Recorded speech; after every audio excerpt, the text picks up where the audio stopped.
The Bloodmoons Betrothed. Celine Ashworth never knew why her mother had forbidden her from speaking their true family name. But when she found the old ledger hidden beneath the floorboards, the truth bled through the ink.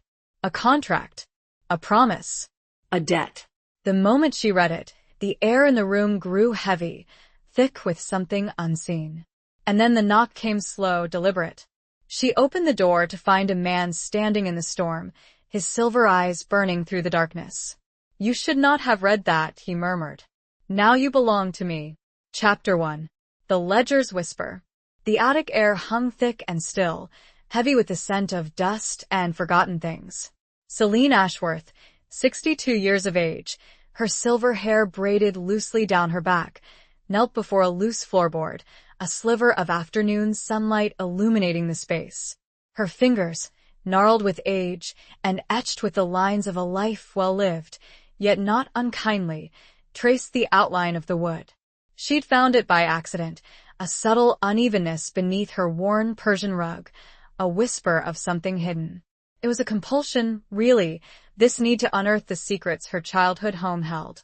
Her mother, Clara, had passed 3 months prior, and Celine had returned to the small coastal town of Havenwood, Maine, to settle her affairs, to sift through the remnants of a life lived in quiet solitude. A solitude, Celine was beginning to realize, that was perhaps more a shield than a choice. With a grunt of effort, she pried the board loose, revealing a dark, hollow space. Inside, nestled amongst cobwebs and the brittle skeletons of long-dead insects, lay a leather-bound book. It wasn't large, no bigger than her hand, but it radiated an almost palpable energy, a sense of waiting. She lifted it carefully, the leather cool and surprisingly supple beneath her fingertips. The cover was blank, unmarked, but as she opened it, a faint, metallic scent, like old blood and dried herbs, wafted up. The pages were filled with a spidery, elegant script, written in an ink that shimmered with an unsettling, almost iridescent quality. It was her mother's handwriting, undoubtedly, but the words were chilling.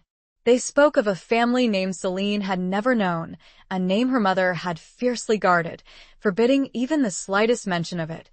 Blackwood. The first few pages detailed a lineage, a history stretching back centuries, filled with names she didn't recognize, places that sounded both familiar and impossibly distant. Then, halfway through, the tone shifted. The elegant script became frantic, almost desperate. It was a contract, a pact, written in what looked disturbingly like blood that had dried to a rusty brown. Celine's breath caught in her throat. The contract detailed a bargain made generations ago, a debt incurred to secure the family's safety, their prosperity. A debt owed to whom was unclear, shrouded in archaic language and veiled references.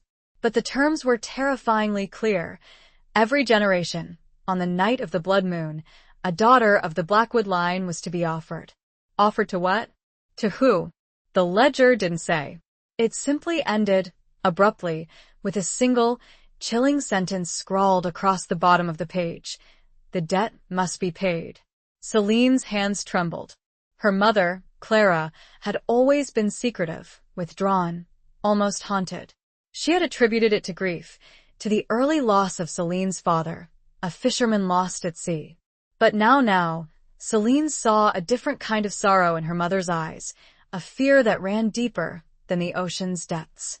A fear that had now, seemingly, become her own. She reread the contract, her heart pounding a frantic rhythm against her ribs. The blood moon. It was tonight. The news had been full of it, a rare celestial event, a lunar eclipse that bathed the world in an eerie, crimson glow. She dismissed it as a spectacle, a curiosity. Now it felt like a looming judgment. A sudden, violent gust of wind rattled the attic windows, shaking the old house to its foundations. The single ray of sunlight was extinguished, plunging the attic into near darkness. The air grew cold, heavy, thick with a presence Celine couldn't see, but could feel. It pressed against her, suffocating, laden with an ancient, primal power. Then the knock came. Slow, deliberate. 3 heavy raps against the front door, echoing through the silent house. Celine froze, the ledger clutched tightly in her hand. She knew, with a certainty that defied logic, that this was no ordinary visitor. This was the answer to the unspoken question in the ledger. This was the collector of the debt. Her legs felt like lead, but she forced herself to move, to descend the creaking attic stairs, each step a descent into a terrifying unknown. The house was silent, unnervingly so, the only sound the frantic beating of her own heart and the distant, mournful howl of the wind. She reached the front door, her hand trembling as she reached for the cold, brass knob. She hesitated, a lifetime of questions, of fears, of unspoken truths swirling within her. Her mother's warnings, her silences, the strange, unsettling feeling that had always followed her, like a shadow she couldn't shake. It all coalesced into this single, terrifying moment. Taking a deep breath, she pulled the door open. The storm raged outside, wind and rain lashing against the porch. Standing there, silhouetted against the tempestuous night, was a man. He was tall, impossibly so, his form shrouded in darkness, but his eyes were what held her captive.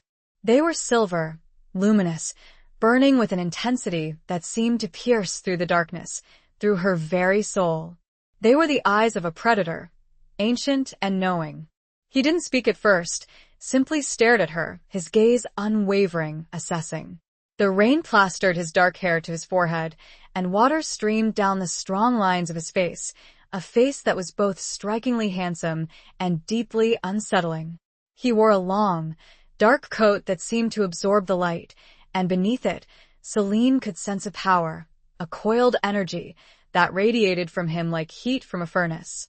Finally, he spoke, his voice a low, resonant murmur that seemed to vibrate through the very air around them.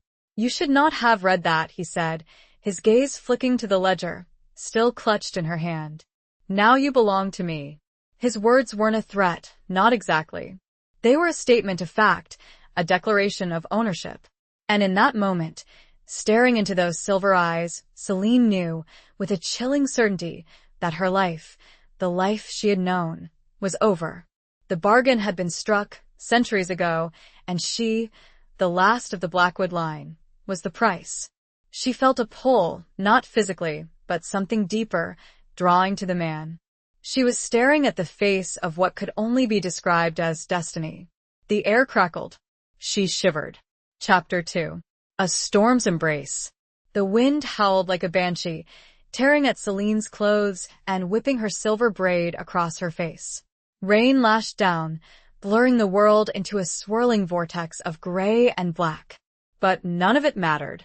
All that existed, all that held her captive, was the man standing on her porch, his silver eyes burning into hers. "Belong to you?" Celine managed to choke out, her voice thin and reedy against the roar of the storm. She clutched the ledger tighter, its leather biting into her palm.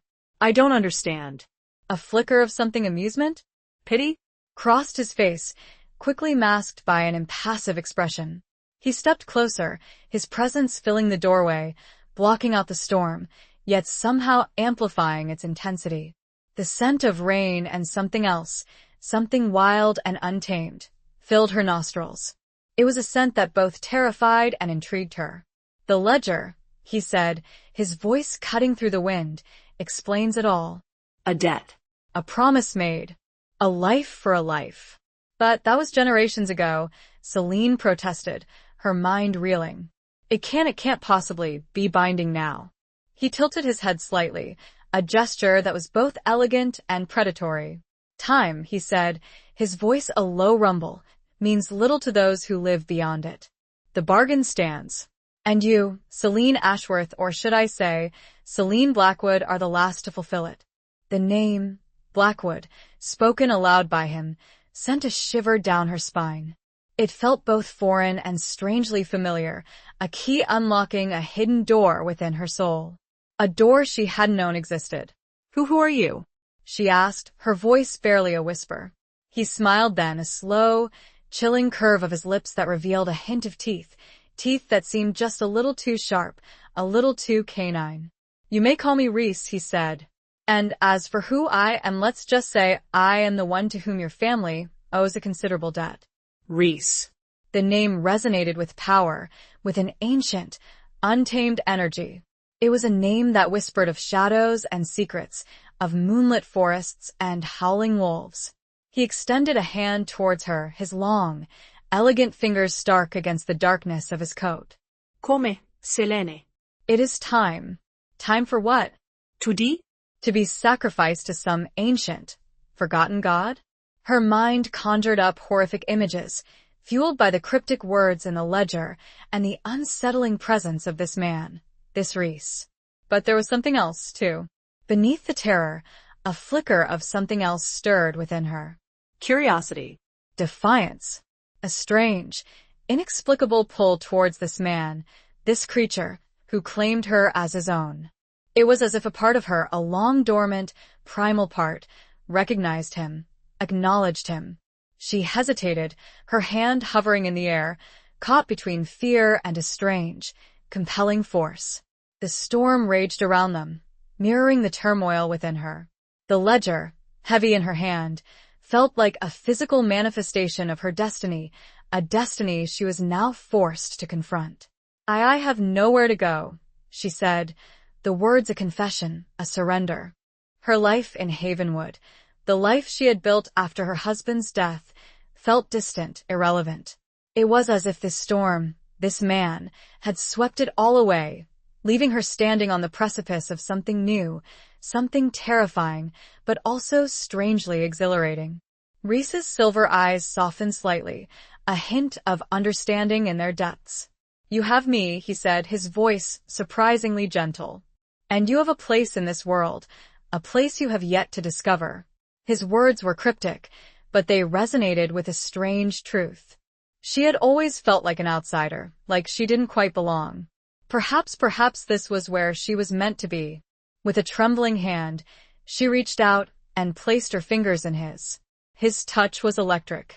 A jolt of energy surged through her, not painful, but intense, overwhelming.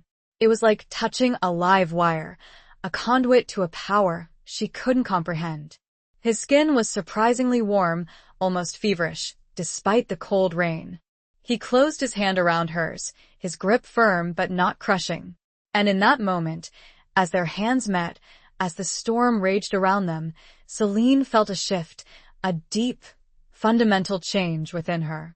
It was as if a veil had been lifted, revealing a world she had never known existed, a world of magic and shadows, of ancient bargains and untamed power. He pulled her gently towards him, out into the storm, and Selene, without a backward glance at the house that had been her sanctuary, stepped into the darkness with him. The rain washed over her, cleansing, invigorating, a baptism into a new life. The wind whipped around them, carrying with it the scent of pine and wet earth, of something wild and free. And as Reese led her away from the only home she had ever known, Selene felt a strange, unexpected sense of hope. A hope born of fear, of uncertainty, but a hope nonetheless. The porch light flickered and died, plunging the house into darkness. Only the sound of the storm remained, a wild, untamed symphony that echoed the bargain made, the debt claimed, and the journey begun. Selene took a step, the mud squishing between her toes, oddly comforting. Then another. She was walking into a future she could not fathom. Chapter 3. Echoes of the Past. The journey was a blur.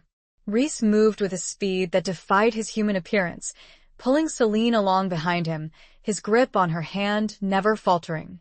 They moved through the storm-lashed woods, the wind tearing at their clothes, the rain blurring their vision.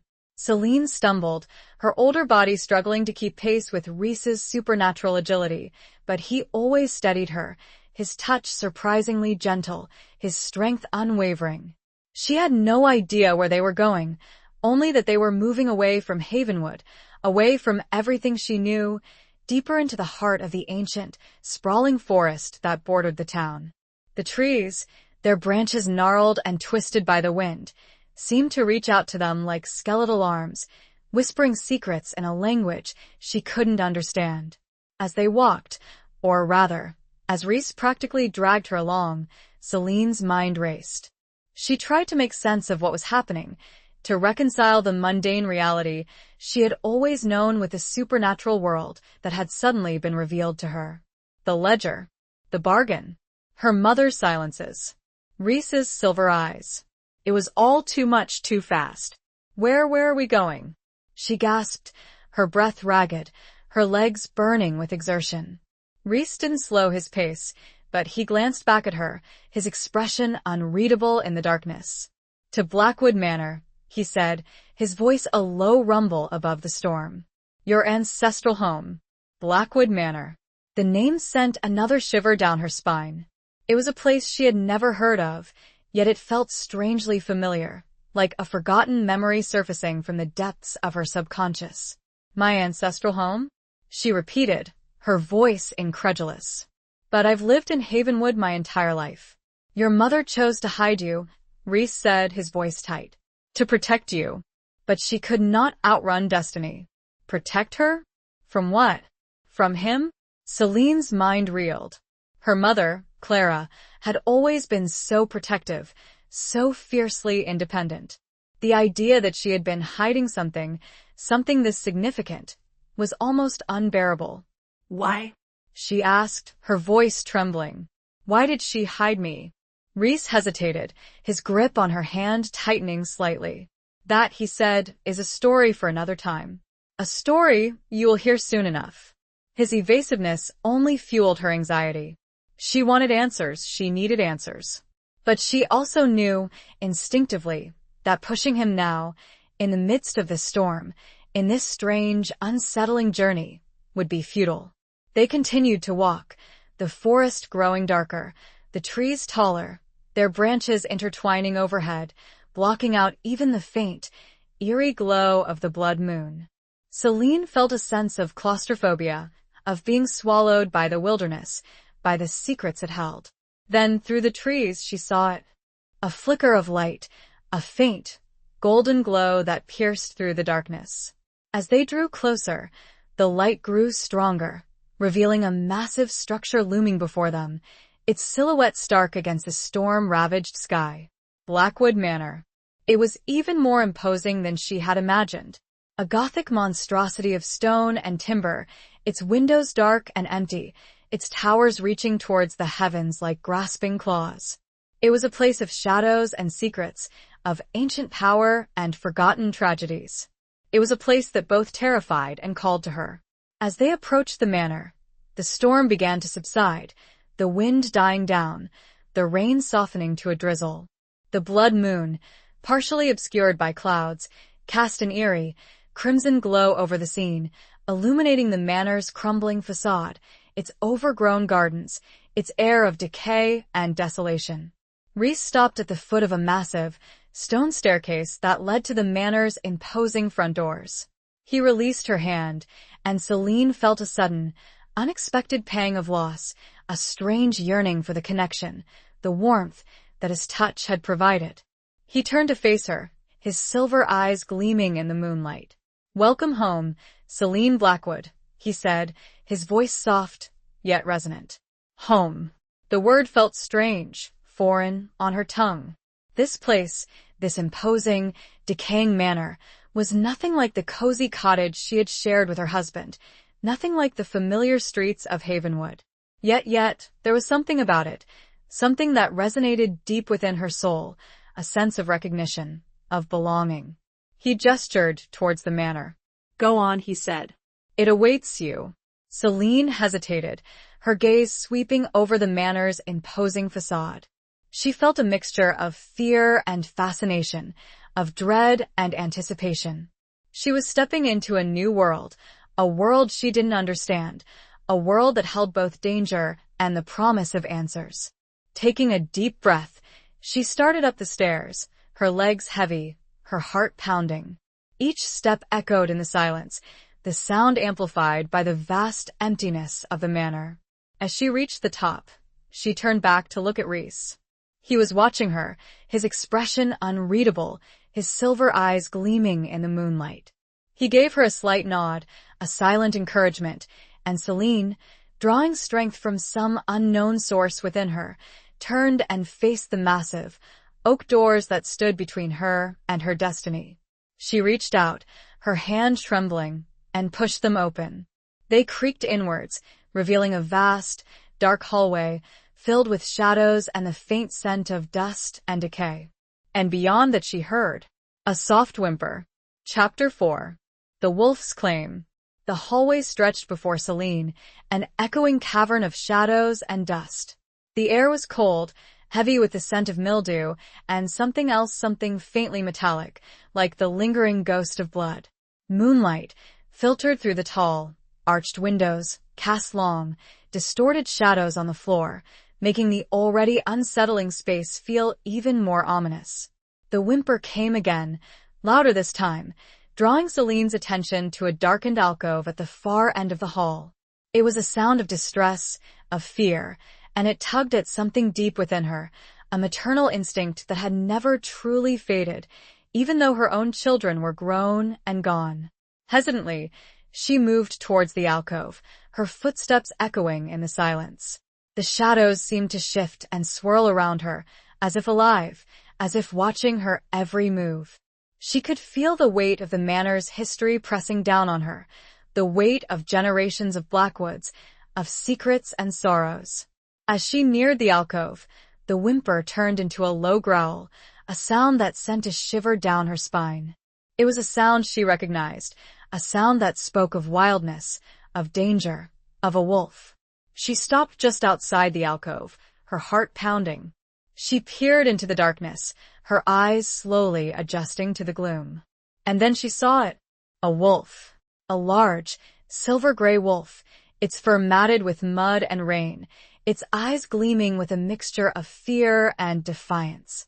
It was trapped, its leg caught in a heavy, iron chain that was secured to the wall. Celine gasped. She had never seen a wolf up close before, only in pictures and documentaries. But this was different. This was a creature of power, of beauty, of wildness, trapped and vulnerable. "Easy," she murmured, her voice soft, soothing. "Easy there." The wolf growled again, but there was less menace in it this time, more desperation. It struggled against the chain, its muscles straining, but the iron held firm. Celine's fear began to recede, replaced by a surge of compassion. She couldn't leave it like this, trapped and suffering. She had to help it. She looked around, searching for something to use to free the wolf. Her gaze fell upon a heavy, wrought iron candlestick that stood on a nearby table. It was old, tarnished, but it looked sturdy enough. She picked it up, its weight surprisingly comforting in her hand. She approached the wolf cautiously, speaking to it in a low, calming voice. "I'm not going to hurt you," she said. "I'm just going to try to get you free." The wolf watched her, its eyes narrowed, its body tense. It didn't growl, but it didn't relax either. It was wary, suspicious, but also hopeful. Celine knelt down beside the wolf, careful to stay out of reach of its teeth. She examined the chain, searching for a weak point. The links were thick, heavy, but she noticed that one of them was slightly bent, slightly worn. She took a deep breath and, with all her strength, brought the candlestick down on the weakened link. The metal shrieked, the sound echoing through the hall, but the link held. She tried again, and again, her arms aching, her breath coming in ragged gasps. The wolf watched her, its eyes fixed on her face, its body trembling. Finally, on the fifth strike, the link snapped. The chain fell away, and the wolf was free. It didn't move at first, simply stared at her, its eyes wide, its body still tense. Then, slowly, it lowered its head and nudged her hand with its nose. It was a gesture of gratitude, of trust. Celine's heart swelled with emotion. She reached out and gently stroked the wolf's fur, her fingers sinking into its thick, soft coat. It was warm, surprisingly so, despite the coldness of the manor. The wolf leaned into her touch, its body relaxing, its eyes closing. It was exhausted, injured, but it was also beautiful. Then a voice spoke, startling her. "Well, what have we here?" Celine whirled around, her heart leaping into her throat. Reese stood at the entrance to the hallway, his arms crossed, his silver eyes gleaming with amusement. I found it like this, Celine stammered, gesturing towards the wolf. Trapped. I had to help it. Reese's gaze shifted to the wolf, his expression hardening. He walked towards them, his footsteps silent on the stone floor. The wolf tensed, its eyes snapping open. It growled, a low, menacing sound, its body shifting into a protective stance between Celine and Reese. Easy boy, Reese said, his voice calm but firm. He stopped a few feet away, his gaze fixed on the wolf. Down. The wolf hesitated, its eyes flickering between Reese and Celine. Then, slowly, reluctantly, it lowered itself to the ground, its growl subsiding into a whimper. Reese turned his attention back to Celine, his expression unreadable. You have a kind heart, Celine Blackwood, he said. But you must learn to be careful. Not all creatures are as grateful as this one. He knelt down beside the wolf, examining its injured leg. He's been hurt, he said, his voice softening slightly. But it's not serious. He'll heal. He looked up at Celine, his silver eyes meeting hers. This, he said, is Corvus. He is my companion. Companion? Celine's mind reeled. This wolf, this wild, magnificent creature, was Reese's companion? It was another piece of the puzzle, another layer of the mystery that surrounded this man, this place. Reese stood up, his gaze sweeping over Celine. Come, he said. It's late. You must be tired.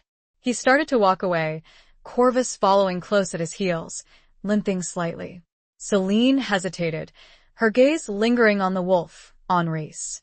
She was exhausted, both physically and emotionally, but she was also curious. She had so many questions, so many unanswered questions. The biggest question of them all, though, was simple. Would Corvus remain a wolf? She knew, somehow, that he would not. But she couldn't ask that of Reese, not yet. She took a deep breath and followed them, deeper into the heart of Blackwood Manor, deeper into the heart of the mystery that was her own life. The wolf whined softly, turning its head to look back at her one more time before he followed Reese around a dark corner. Chapter 5. Shadows of Blackwood Manor. Reese led Celine through a labyrinth of corridors, each one more dimly lit and imposing than the last. The manor was a maze of shadows and silence, broken only by the occasional creak of a floorboard or the distant whisper of the wind. Portraits of stern-faced men and women, their eyes seeming to follow her every move, lined the walls, adding to the sense of unease that permeated the air. They were, Celine realized, her ancestors, the Blackwoods of generations past. Their faces, though different, held a certain resemblance, a shared intensity, a hint of the wildness that she had seen in Reese's eyes and in Corvus's. She wondered about their lives, their secrets, the bargain that had brought them to this place, this destiny. Had they been happy? Had they loved? Had they feared the darkness that surrounded them? These are your ancestors? She asked, her voice echoing softly in the stillness. Reese nodded, his gaze sweeping over the portraits. Yes, he said. The Blackwoods. A long and complicated history. Complicated. That was an understatement. Celine felt the weight of that history pressing down on her, the weight of generations of secrets and sorrows. Tell me about them, she said, her voice barely a whisper. Reese hesitated, his expression unreadable. Not now, he said. It's late. You need to rest.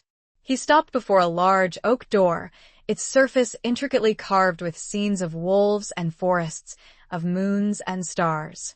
He pushed it open, revealing a spacious bedroom, dimly lit by a single, flickering candle on a bedside table. The room was surprisingly welcoming. Despite the manor's overall air of decay, this room felt cared for. A large, four-poster bed, draped with heavy velvet curtains, dominated the space. A fire crackled merrily in the hearth, casting a warm, golden glow over the room. The scent of wood smoke and lavender filled the air, a comforting contrast to the cold, musty smell of the rest of the manor. This is for me? Celine asked, surprised. Reese nodded. Yes, he said. It was your mother's room. And before that, your grandmother's. and so on. Her mother's room. Celine felt a pang of emotion, a mixture of sadness and connection. She stepped inside, her gaze sweeping over the room, taking in the details. A worn, antique writing desk sat in one corner, its surface covered with faded ink stains. A rocking chair, its cushions plush and inviting, sat by the fire. A large, framed mirror hung on one wall, reflecting the flickering candlelight, the shadows dancing on the ceiling. It was a room filled with history, with memories, with the echoes of women who had lived and loved and perhaps feared within these walls. Celine felt a strange sense of belonging, a sense that she had come home, even though she had never been here before. Rhys gestured towards the bed. Rest, he said. We will talk more in the morning.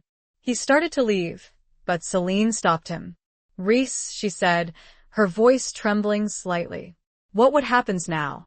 He turned back to face her, his silver eyes meeting hers. He hesitated, as if weighing his words carefully. Now, he said, you begin to understand. You begin to learn who you are, what you are. And you begin to fulfill your destiny.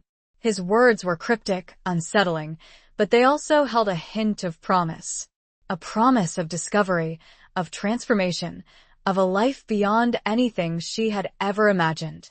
He gave her a slight nod, a silent farewell, and then he was gone, closing the door softly behind him. Celine stood there for a moment, alone in the silence, surrounded by the shadows and the memories of her ancestors. She felt a mixture of fear and excitement, of dread and anticipation. She was exhausted, overwhelmed, but also strangely alive. She walked over to the bed and sat down, her body sinking into the soft mattress. She looked around the room, her gaze lingering on the fire, the rocking chair, the writing desk. It was a room filled with comfort, with beauty, but it was also a room filled with secrets. She knew that she wouldn't sleep. Not yet. There were too many questions, too many unanswered questions, swirling in her mind. She got up and walked over to the writing desk. She opened one of the drawers, her fingers tracing the faded ink stains on its surface. Inside, she found a stack of letters, tied together with a faded ribbon. The letters were old, yellowed with age, the ink faded but still legible. They were addressed to her mother, Clara, from someone named Alistair. Celine's heart skipped a beat. Alistair. She didn't know the name, but it felt significant. She untied the ribbon and carefully unfolded the first letter. The handwriting was elegant, flowing, but also urgent. My dearest Clara, it began. I fear the time is drawing near. The bargain must be fulfilled. I beg you, protect our daughter. Hide her. Keep her safe. Celine's breath caught in her throat. This was it. This was the explanation, the truth behind her mother's silences, her fears. She continued to read, her heart pounding, her eyes scanning the words, devouring the secrets that had been hidden from her for so long. The letters spoke of a love affair, a forbidden love, between Clara and Alistair, a man who is different. A man who is connected to the supernatural world, to the bargain, to Rhys. A man, Celine realized with a growing sense of horror and understanding, who is likely a werewolf. A man who is likely Rhys's ancestor, even Rhys himself, living through time differently than normal men. The final letter ended abruptly, unfinished, as if the writer had been interrupted. I can hear them coming, it read. I must go. I love you, Clara. I love you, Celine. Forgive me. Forgive him? For what? For making the bargain? For leaving them? For what? Celine's head was spinning. She felt a surge of anger, of grief, of betrayal. Her mother had lied to her, her entire life. She had hidden the truth about her family, about her heritage, about her destiny. She looked up, her gaze falling upon the mirror on the wall. She saw her reflection, her silver hair, her tired eyes, her lined face. But she also saw something else. She saw a flicker of something else. A hint of wildness, of power, of the Blackwood blood that flowed through her veins. A door was open that she did not want to step through, and yet she knew she was running out of time to close it. Chapter 6. The scent of pine and fear. The scent of pine and damp earth clung to the air, a primal aroma that both soothed and unsettled Celine. She hadn't slept, not really.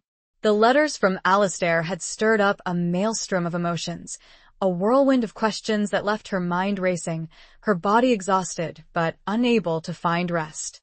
She had tossed and turned, the heavy velvet curtains of the bed doing little to block out the sounds of the manor, the creaking of the old wood, the whisper of the wind through unseen cracks, the occasional, distant howl that sent shivers down her spine. As dawn approached, painting the sky with streaks of pale gray and bruised purple, Celine gave up on sleep. She rose from the bed, her joints stiff and aching, and walked over to the window. She pushed aside the heavy curtains and looked out at the landscape, bathed in the soft, ethereal light of the early morning. The view was breathtaking. The manor was perched on a high cliff, overlooking a vast expanse of forest that stretched as far as the eye could see. The trees, their leaves still damp from the night's rain, shimmered in the growing light, a sea of green and gold. In the distance, she could see the faint outline of the ocean, its surface calm and still, reflecting the colors of the sky. It was a scene of wild, untamed beauty, a scene that both terrified and invigorated her. It was a world away from the quiet, predictable life she had known in Havenwood, a world filled with danger, with magic, with possibilities. She turned away from the window, her gaze sweeping over the room. The fire in the hearth had burned down to embers, casting a faint, flickering glow over the space. The letters from Alistair lay scattered on the writing desk, their secrets still swirling in her mind. She needed answers. She needed to understand. She needed to talk to Rhys. She dressed quickly, choosing a simple, practical outfit from the clothes she had found in the wardrobe, a pair of sturdy trousers, a warm sweater, a pair of worn leather boots. The clothes felt familiar, as if they had been waiting for her, as if they were a part of her, even though she had never seen them before. She left the room and made her way back through the labyrinthine corridors, her footsteps echoing in the silence. The manor was still and quiet, as if holding its breath, waiting for the day to begin. The portraits on the walls seemed to watch her, their eyes following her every move, their expressions unreadable. She found Rhys in the great hall, standing by one of the tall, arched windows, looking out at the forest. Corvus, no longer injured, lay at his feet, his head resting on his paws, his silver-gray fur blending seamlessly with the shadows. Rhys turned as she approached, his silver eyes meeting hers. He looked different in the daylight. The harshness that she had seen in him the night before had softened, replaced by a weariness, a vulnerability that she hadn't expected. "You didn't sleep," he said, his voice a low rumble. It wasn't a question. Celine shook her head. "No," she said. I found some letters. In my mother's room." His expression darkened. He knew. He knew about the letters, about Alistair, about the secrets that had been hidden from her for so long. "I read them," she said, her voice trembling slightly. I know about the bargain. About my family. About you." He didn't answer, simply stared at her, his gaze intense, unwavering. "Tell me," she said, her voice pleading. "Tell me everything." He hesitated, as if weighing his words carefully. Then, he sighed, a long, drawn-out sound that seemed to carry the weight of centuries. "It's a long story," he said. "I have time," she said. He gestured towards a pair of chairs that sat by the window. "Sit," he said.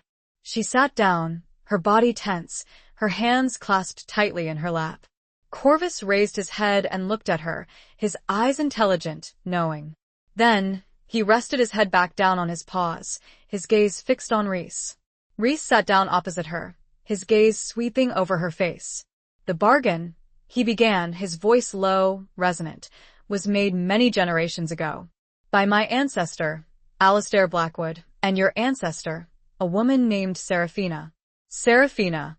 Another name, another piece of the puzzle. They were lovers, he continued. But their love was forbidden. Alistair was what I am. A werewolf. Seraphina was human. Celine's breath caught in her throat. She had suspected as much, but hearing it confirmed, hearing the truth spoken aloud, was still a shock. They made a pact, Rhys said. A bargain to ensure their safety, their survival. Serafina offered a life, a descendant, every generation, in exchange for protection. For power. And my mother, she knew? Celine asked, her voice trembling. Rhys nodded. Yes, he said. She knew. She tried to break the bargain. She tried to hide you. But it was no use. The blood calls to the blood, Celine. The bargain, it cannot be broken. But why me? She asked, her voice desperate. Why now? Because you're the last, he said. The last of the Blackwood line. The last to fulfill the bargain. The last. The words hung in the air, heavy with finality, with destiny. Celine felt a surge of anger, of resentment, towards her mother, towards Alistair, towards Rhys. They had all played a part in this twisted, ancient drama that had now become her life. And what does that mean? She asked, her voice trembling. What does it mean to fulfill the bargain? Rhys hesitated, his gaze shifting away from hers. He looked out the window, at the forest, at the rising sun. It means, he said, his voice barely a whisper, that you belong to me. Corvus whined at his feet, the sound oddly mournful in the spacious room. The scent of pine was all around them, and yet, fear was the overwhelming emotion for Celine in this very moment. Chapter 7. Unspoken Truths. Belong to you? Celine repeated, the words echoing in the vast hall, each syllable a sharp, discordant note in the quiet morning. The phrase felt archaic, possessive, a relic of a time when women were considered property, not people. It ignited a spark of defiance within her, a refusal to be defined by a bargain made centuries ago, by ancestors she had never known. Rhys turned back to her, his silver eyes, usually so intense, now held a flicker of regret? Apology? It was hard to tell. He ran a hand through his dark hair, a gesture that seemed surprisingly human, surprisingly vulnerable. It's not as it sounds, he said, his voice low, almost hesitant. The language of the bargain is outdated. It's a bond, Celine, a connection. Not ownership. But the word had already taken root, had already poisoned the air between them. Celine felt a coldness settle over her, a distance that hadn't been there before, despite the supernatural nature of their meeting. A bond? She asked, her voice sharp. What kind of bond? Explain it to me. Explain it to me in a way that doesn't make me feel like a prize to be won. Rhys sighed, the sound heavy with the weight of unspoken truths, of centuries of accumulated secrets and misunderstandings. He looked at Corvus, who was watching him intently, his head cocked to one side, as if understanding the tension in the room. It's a soul bond, Rhys said, his gaze returning to Celine. A connection between two beings, forged through magic, through blood, through destiny. Soul bond. The words resonated with a power, a mystical significance that Celine couldn't ignore. It sounded profound. And terrifying. And what does that mean? She asked, her voice softer now, her anger tempered by a growing sense of curiosity, of unease. It means, Rhys said, that we are linked, connected. Our lives, our fates, are intertwined. We feel each other's emotions, we share each other's strengths, weaknesses. We are drawn to each other. Drawn to each other. Celine remembered the strange pull she had felt towards Rhys, the inexplicable connection that had defied logic, defied fear. Was that the soul bond? Was that what had drawn her to him? To this place? To this destiny? But why? She asked. Why would such a bond exist? What purpose does it serve? Rhys hesitated, his gaze flickering towards the window, towards the forest. Protection, he said. For both of us. The Blackwoods, they were powerful, but they were also vulnerable. They needed a guardian, a protector. And the werewolves, we needed a connection to the human world. A balance. A guardian. A protector. Celine thought of Corvus, of his loyalty to Rhys, of his protective stance when she had first found him. Was that part of the bond, too? This loyalty, this connection between man and wolf? And what about love? She asked, the question slipping out before she could stop it.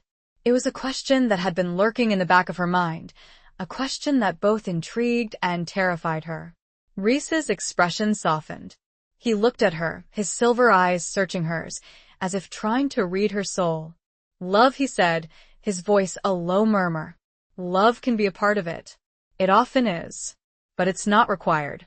The bond is stronger than love. It's inevitable. Inevitable." The word hung in the air, heavy with implications. It suggested a lack of choice, a lack of free will. And that was what frightened Celine the most. "So I have no choice?" she asked, her voice trembling. "I'm just bound to you, whether I want to be or not." Rhys's gaze dropped to the floor. He looked defeated almost. "There is always a choice, Celine," he said, his voice barely a whisper. "But some choices are harder than others. Some choices have consequences." Consequences. Celine thought of the ledger, of the bargain, of the debt that had been passed down through generations. She thought of her mother, of her life of secrecy, of fear. She thought of Alistair, of his desperate plea in his letters. She looked at Rhys, at his weary expression, at the vulnerability in his silver eyes. She saw a man, a creature, burdened by the weight of his past, by the weight of his destiny. And she saw a reflection of herself. "What do you want, Rhys?" she asked, her voice soft but firm. "What do you want from this bond?" He looked up at her, his eyes meeting hers. And for the first time, Celine saw a flicker of hope. A hope that was tinged with sadness, with longing, but a hope nonetheless. "I want," he began, his voice hesitant. "I want what Alistair wanted. A connection. A partnership. A chance to break the cycle of fear, of violence. A chance for peace." Peace. It was a simple word, but it held so much meaning. It was what Celine wanted, too. A chance to understand, to heal, to find her place in this new, strange world. The sun broke through the clouds, streaming through the window, bathing the hall in a warm, golden light. Corvus rose to his feet and stretched, his muscles rippling beneath his silver-gray fur. He looked at Celine, then at Rhys, and then he began to change. Celine gasped, watching, and a chill spread across her skin. Chapter 8. The Dance of Deception. The transformation was both terrifying and mesmerizing. Corvus, the wolf, shimmered, his form blurring, shifting, reshaping itself in a way that defied the laws of nature, of biology. Bones rearranged themselves with sickening cracks, fur receded, skin smoothed, and limbs elongated. The air crackled with an energy, a palpable force that made Celine's skin tingle, her hair stand on end. It wasn't instantaneous, but it was swift. Within moments, the wolf was gone, replaced by a man. A younger, naked man, his skin pale, his body lean and muscled, his hair the same silver gray as Corvus's fur. He stood there, blinking his eyes, the same intelligent, knowing eyes as the wolf, adjusting to the human form. Celine stared, speechless, her heart pounding in her chest. She had known, on some level, that this was possible, that Rhys was a werewolf, that Corvus was more than just a wolf. But seeing it, witnessing the transformation firsthand, was something else entirely. It was a confirmation of the supernatural world that now surrounded her, a world that was both wondrous and terrifying. The young man, Corvus, looked at Rhys, a question in his eyes. Rhys nodded, a silent communication passing between them. Then, Corvus turned his gaze to Celine, his expression curious, assessing. "Hello, Celine," he said, his voice a soft, melodic tenor, surprisingly gentle for someone who had just been a wolf. "Corvus," Celine managed to say, her voice still trembling slightly. You can talk." He smiled, a small, shy smile that revealed a hint of teeth, teeth that were perfectly human. "Yes," he said. "When I'm like this." Rhys stepped forward, placing a hand on Corvus's shoulder, a gesture of reassurance, of connection. "Corvus is my second," he said to Celine. "My confidant. He is bound to me, as I am bound to him. As we are bound to you." The "we" felt pointed, and she flinched. Bound. The word again. Celine looked from Rhys to Corvus, from the older, powerful werewolf to the younger, more vulnerable one. She saw the connection between them, the loyalty, the love. It was a bond forged through magic, through shared experience, through something she couldn't quite understand. "I need some air," Celine said, her voice shaky. She felt overwhelmed, claustrophobic, trapped by the weight of the revelations, by the reality of the situation. She turned and walked towards the massive front doors of the manor, her footsteps echoing in the vast hall. She pushed them open and stepped out into the morning sunlight, breathing in the fresh, crisp air, letting it fill her lungs, calm her nerves. The view from the steps was even more stunning in the full light of day. The forest stretched before her, a sea of green and gold, a wild, untamed landscape that beckoned to her, that promised both danger and freedom. She descended the steps and walked towards the edge of the cliff, her gaze fixed on the horizon. She needed to think, to process, to make sense of it all. She heard footsteps behind her, but she didn't turn. She knew it was Rhys. He stopped beside her, his presence close, but not intrusive. He didn't speak, simply stood there looking out at the forest, giving her space, giving her time. "It's a lot to take in," Celine said, her voice soft, her gaze still fixed on the horizon. "I know," Rhys said, his voice equally soft. "It was for me, too, when I first learned the truth." "How old are you, Rhys?" she asked, the question that had been nagging at her since she had first seen him. He hesitated, a flicker of something unreadable crossing his face. "Old enough," he said. "Old enough to have seen empires rise and fall. Old enough to have learned patience." Patience. Celine thought of the centuries that had passed since the bargain was made, of the generations of Blackwoods who had lived and died, waiting for this moment. "And Corvus?" she asked. "He is younger," Rhys said, "but still old. He was turned when he was a young man. He has adapted." Turned. The word sent a shiver down her spine. It implied a choice, a transformation, a violation. "Did he choose it?" she asked, her voice trembling. Rhys hesitated again. "Not exactly," he said. "It was a necessity, to save his life. But he has embraced it. He has found purpose in it." Purpose. Celine thought of her own life, of the quiet, predictable routine she had followed for so long. She had been content, she had thought, but now she wondered. Had she been living, or merely existing? "And what about me?" she asked, turning to face him, her eyes searching his. "What is my purpose? What am I supposed to do?"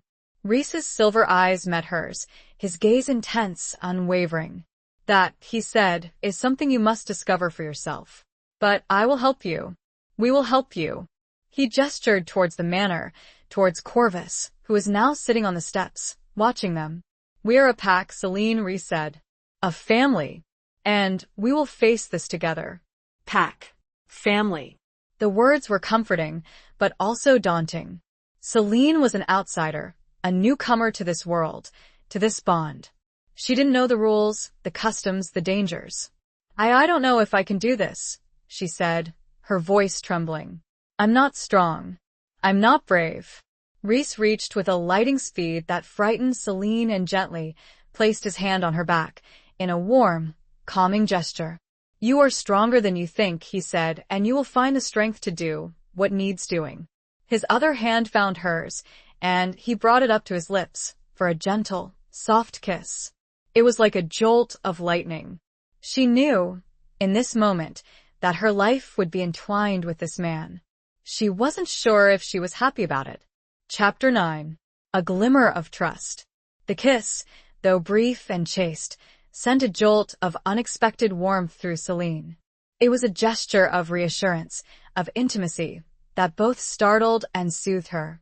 She looked at Rhys, at his silver eyes, now softened with a tenderness she hadn't seen before, and felt a flicker of trust, a glimmer of hope in the darkness that had surrounded her. His hand lingered on hers for a moment longer, his touch surprisingly gentle, his skin warm against hers. Then he released her, stepping back, breaking the spell. "Come," he said, his voice soft. "Let's go inside. Corvus will be wondering where we are." Celine nodded, still slightly dazed by the unexpected gesture. She followed Reese back towards the manor, her mind racing, her emotions a tangled mess of fear, confusion, and a strange, nascent attraction. Corvus was waiting for them at the top of the steps, now fully clothed in a pair of dark trousers and a simple linen shirt. He looked younger, more vulnerable, in human form, his silver gray hair falling across his forehead, his eyes still holding that intelligent, knowing gaze. "Everything all right?" he asked, his gaze shifting between Celine and Reese. "Yes," Reese said, his voice reassuring. "Just talking." Corvus nodded, but his eyes lingered on Celine, a question in their depths. He sensed the shift in her, the subtle change in her demeanor, the glimmer of trust that had begun to flicker between her and Reese. They entered the manor, the vast hall feeling less imposing now, less overwhelming. The sunlight streamed through the tall windows, illuminating the dust motes dancing in the air, casting long shadows on the floor. "I'm hungry," Celine said, realizing that she hadn't eaten since the previous day. The stress, the fear, the revelations had suppressed her appetite, but now, with a glimmer of hope, of normalcy, returning, her body reminded her of its needs. Reese smiled, a genuine smile that reached his eyes, transforming his face, making him look younger, more approachable. "I imagine you are," he said. "Corvus, could you?" Corvus nodded, understanding immediately. "Of course," he said. "I'll see what I can find." He disappeared down a corridor, leaving Celine and Reese alone in the hall. "He's good at that," Reese said, a hint of amusement in his voice. "Finding things. Cooking. Taking care of things." Celine smiled, a small, tentative smile. "He seems capable," she said. "He is," Reese said. "He's been with me for a long time." "He's my friend." Friend. The word resonated with a warmth, a normalcy, that Celine craved. It was a reminder that even in this strange, supernatural world, there were still connections, still relationships, that were human. Reese gestured towards a large, wooden table that stood in the center of the hall. "Let's sit," he said. They sat down, facing each other, the sunlight warming their faces. Celine looked at Reese, at his strong features, his silver eyes, his dark hair. She saw the weariness in his face, the burden of his long life, but she also saw something else. "Oxendnis, ogantelnis, o vulnerability." "Thank you," she said, her voice soft. "For explaining things. For being patient with me." He nodded, his gaze meeting hers. "It's a lot to take in," he said. "I understand. I still have so many questions," she said. "I know," he said. "And I will answer them. In time. But for now, let's just eat. And get to know each other. As people." People. The word felt strange, coming from him, a creature of myth, of legend. But it was also reassuring. It was a reminder that despite their differences, despite the supernatural forces that bound them together, they were still human at their core. Corvus returned a few moments later, carrying a tray laden with food, fresh bread, cheese, fruit, a steaming pot of something that smelled delicious. He set the tray down on the table, and the three of them began to eat, a simple, shared meal that felt surprisingly normal, surprisingly comforting. They talked, not about the bargain, not about the supernatural, but about everyday things. About Celine's life in Havenwood, about her husband, her children, her work as a librarian. About Reese's travels, his observations of the changing world, his loneliness. Celine found herself opening up to him, sharing things she hadn't shared with anyone in years, not even her closest friends. She talked about her grief, her regrets, her fears, but also her hopes, her dreams, her longing for something more. Reese listened, intently, his silver eyes never leaving her face. He didn't judge, he didn't interrupt, he simply listened. And in his listening, Celine felt seen, heard, understood. As they ate, as they talked, the tension between them began to dissipate, replaced by a growing sense of ease, of comfort, of connection. The fear was still there, lurking in the shadows, but it was no longer the dominant emotion. It was tempered by trust, by understanding, by a glimmer of hope. The meal ended, and Corvus cleared the table, leaving Celine and Reese alone again. I should probably unpack, Celine said, gesturing towards the stairs, towards her room, her mother's room. Rhys nodded. Yes, he said. And I have some things to attend to, but we'll talk again. Later. He stood up, and Celine stood up with him. He looked at her, his silver eyes searching hers. Are you all right? He asked, his voice soft. Celine hesitated, then nodded. Yes, she said, her voice surprisingly firm. I think I am. She wasn't entirely sure if it was true, but she wanted it to be true. She wanted to believe that she could face this, that she could adapt, that she could find her place in this new, strange world. She looked in his eyes. It felt like forever, but it was less than a minute. She knew then that she could love this man. Chapter 10. The hunt begins. The unpacking was a strangely grounding experience. Celine moved through her mother's room, her room, now touching the familiar objects, the books, the clothes, the small, personal trinkets that had been packed away in boxes, shipped from her old life in Havenwood. Each item held a memory, a connection to her past, a reminder of the life she had left behind. But as she unpacked, as she arranged her belongings in the antique wardrobe, on the worn writing desk, on the shelves beside the fireplace, she felt a subtle shift within her. The room began to feel less like a museum, less like a shrine to her mother's memory, and more like her own space. A sanctuary. A place where she could begin to build a new life, a new identity. She found a small, framed photograph of her husband, David, tucked away in one of the boxes. She held it in her hands, her fingers tracing his smiling face, his kind eyes, the lines around his mouth that spoke of laughter and love. She felt a pang of grief, a familiar ache in her heart, but it was tempered by acceptance, by gratitude for the years they had shared. She placed the photograph on the bedside table, next to the flickering candle, a reminder of her past, a beacon of love in the darkness. She finished unpacking, and the room felt settled, lived in. It was still filled with shadows, with secrets, but it was also filled with her presence, her energy, her hope. She changed into a comfortable pair of jeans and a soft, wool sweater, feeling the need for something practical, something that would allow her to move freely, to explore. She had spent too long confined to the manor, to the shadows, to the revelations. She needed to get out, to breathe the fresh air, to connect with the world outside. She left the room and made her way downstairs, her footsteps echoing in the stillness. She found Rhys in the great hall, standing by the window, looking out at the forest. Corvus was nowhere to be seen. I'm going for a walk, she said, her voice clear, determined. Rhys turned, his silver eyes meeting hers. He looked concerned, but also understanding. Alone? He asked. Celine nodded. Yes, she said. I need some time. To think. To process. He hesitated, then nodded. All right, he said. But be careful. The forest, it can be dangerous. I know, she said. I'll be careful. She turned to leave, but he stopped her. Celine, he said, his voice soft. There's something you should know. She turned back to face him, her heart skipping a beat. What is it? She asked. He hesitated again, as if weighing his words carefully. There are others, he said. Others like me. Like Corvus. Werewolves. And not all of them are friendly. Others. Celine's mind reeled. She had known, on some level, that there must be more werewolves, that Rhys and Corvus couldn't be the only ones.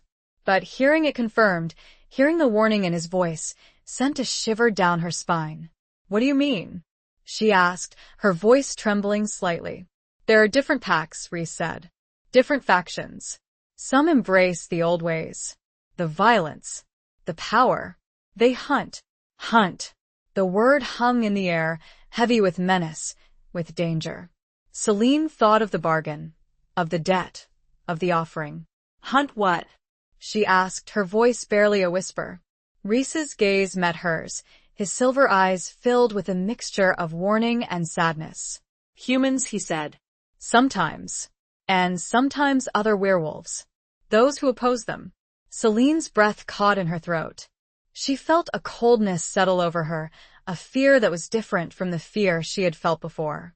This was a fear for her safety, for her life, but it was also a fear for Rhys, for Corvus. "And you oppose them?" she asked. Rhys nodded. "Yes," he said. "We try to protect, to maintain balance, to prevent the violence." Protect. Balance. The words resonated with a responsibility, a burden that Rhys carried, that Corvus carried. And now that she carried, too. "So, I'm in danger?" she asked, her voice trembling. Rhys hesitated, then nodded. "Potentially," he said. "But we will protect you. I will protect you." His words were meant to be reassuring, but they only heightened her anxiety. She was an outsider, a newcomer to this world, a world of ancient rivalries, of hidden dangers, of supernatural warfare. "Just be careful," Rhys said, his voice soft. "Stay close to the manor. Don't wander too far. And if you see anything unusual, come back immediately." Celine nodded, her heart pounding in her chest. "I will," she said. She turned and left the manor, stepping out into the afternoon sunlight, the warmth on her face a stark contrast to the coldness that had settled in her heart. She walked towards the forest, her senses on high alert, her mind racing. The forest was beautiful, but it was also menacing. The trees towered above her, their branches intertwined, casting long shadows on the ground. The air was filled with the sounds of birdsong, of rustling leaves, of something else.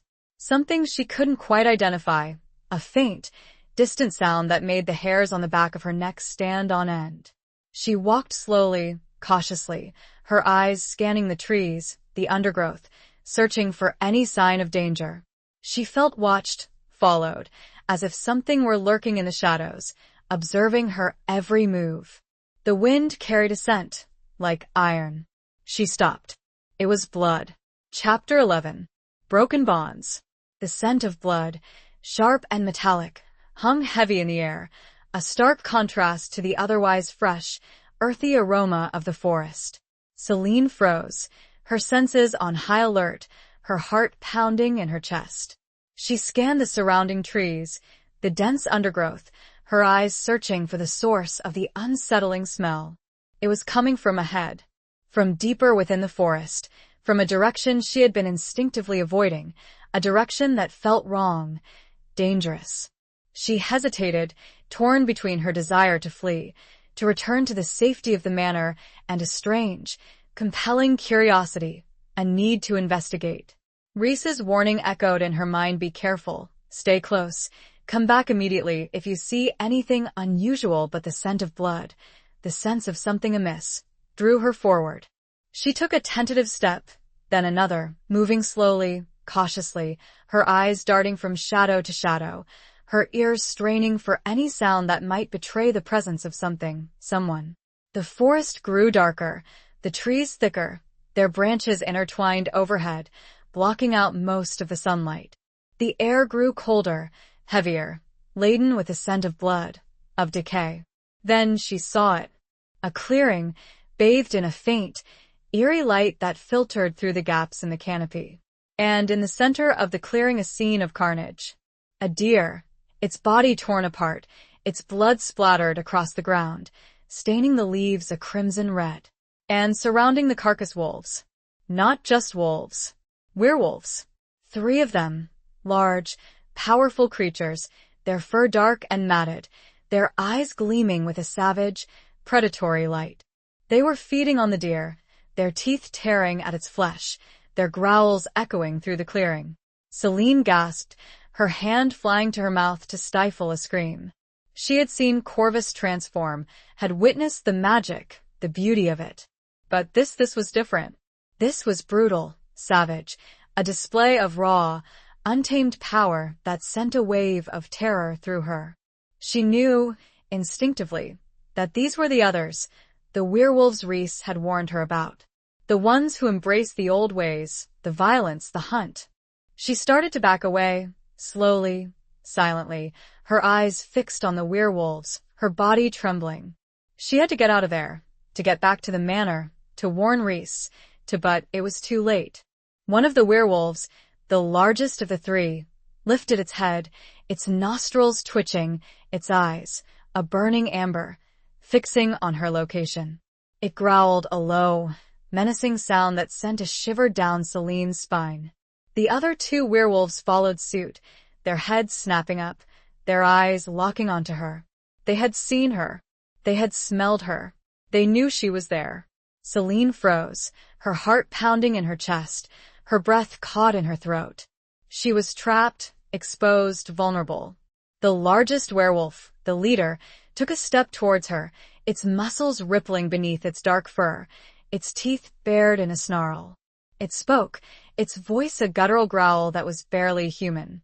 Well, it said. What have we here? A little lost sheep. The other two werewolves chuckled, a harsh, grating sound that echoed through the clearing. Celine tried to speak, but her voice failed her. She could only stare at the werewolves, her eyes wide with terror, her body trembling uncontrollably. Don't be afraid, little sheep, the leader said, its voice dripping with sarcasm. We won't hurt you. Much. It took another step towards her, and Celine knew that she had to do something, anything. She couldn't just stand there and wait for them to attack her. She turned and ran. She ran as fast as she could, her legs pumping, her lungs burning, her heart pounding like a drum in her chest. She didn't look back. She didn't dare to. She just ran, blindly, desperately, through the trees, through the undergrowth, praying that she could somehow, miraculously, escape.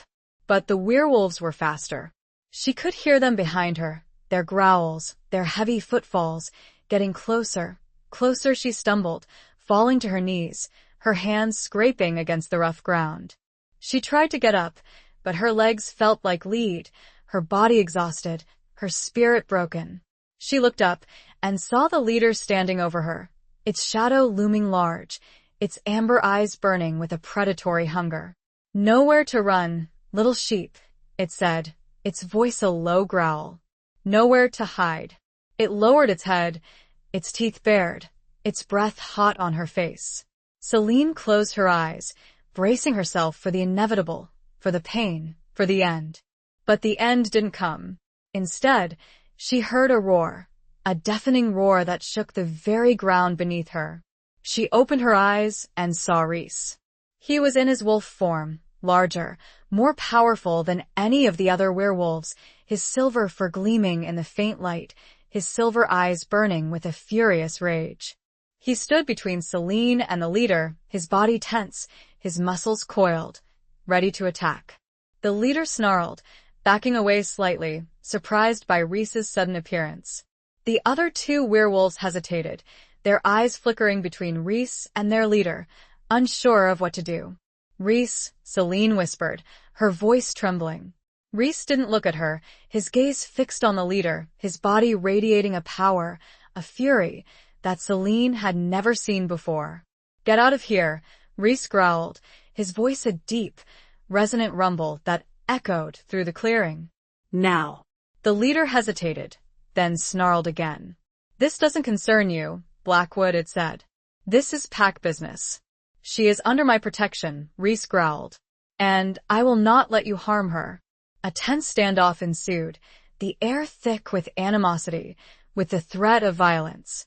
Celine watched, her heart pounding, her breath caught in her throat, as the two powerful werewolves faced each other, their bodies tense, their eyes locked in a deadly gaze.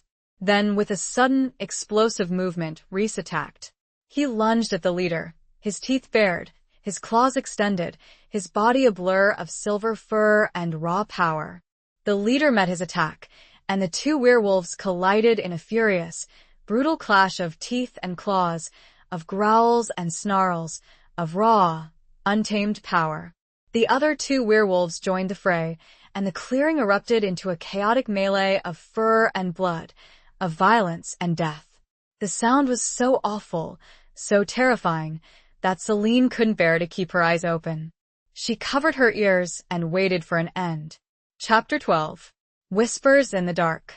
The sounds of the battle raged around Celine, the ferocious growls, the sickening thuds of bodies colliding, the snarls of pain and rage.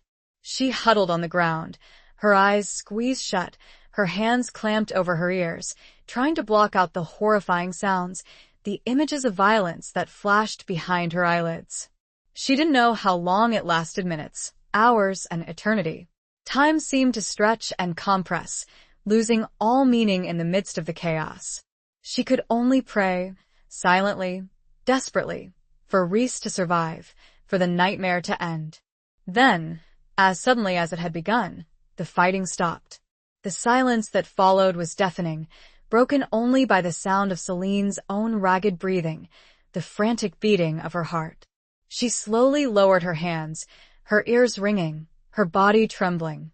She opened her eyes, cautiously, fearfully, dreading what she might see. The clearing was a scene of devastation. The ground was torn up, splattered with blood, littered with clumps of fur. The air was thick with the scent of blood, of sweat, of death.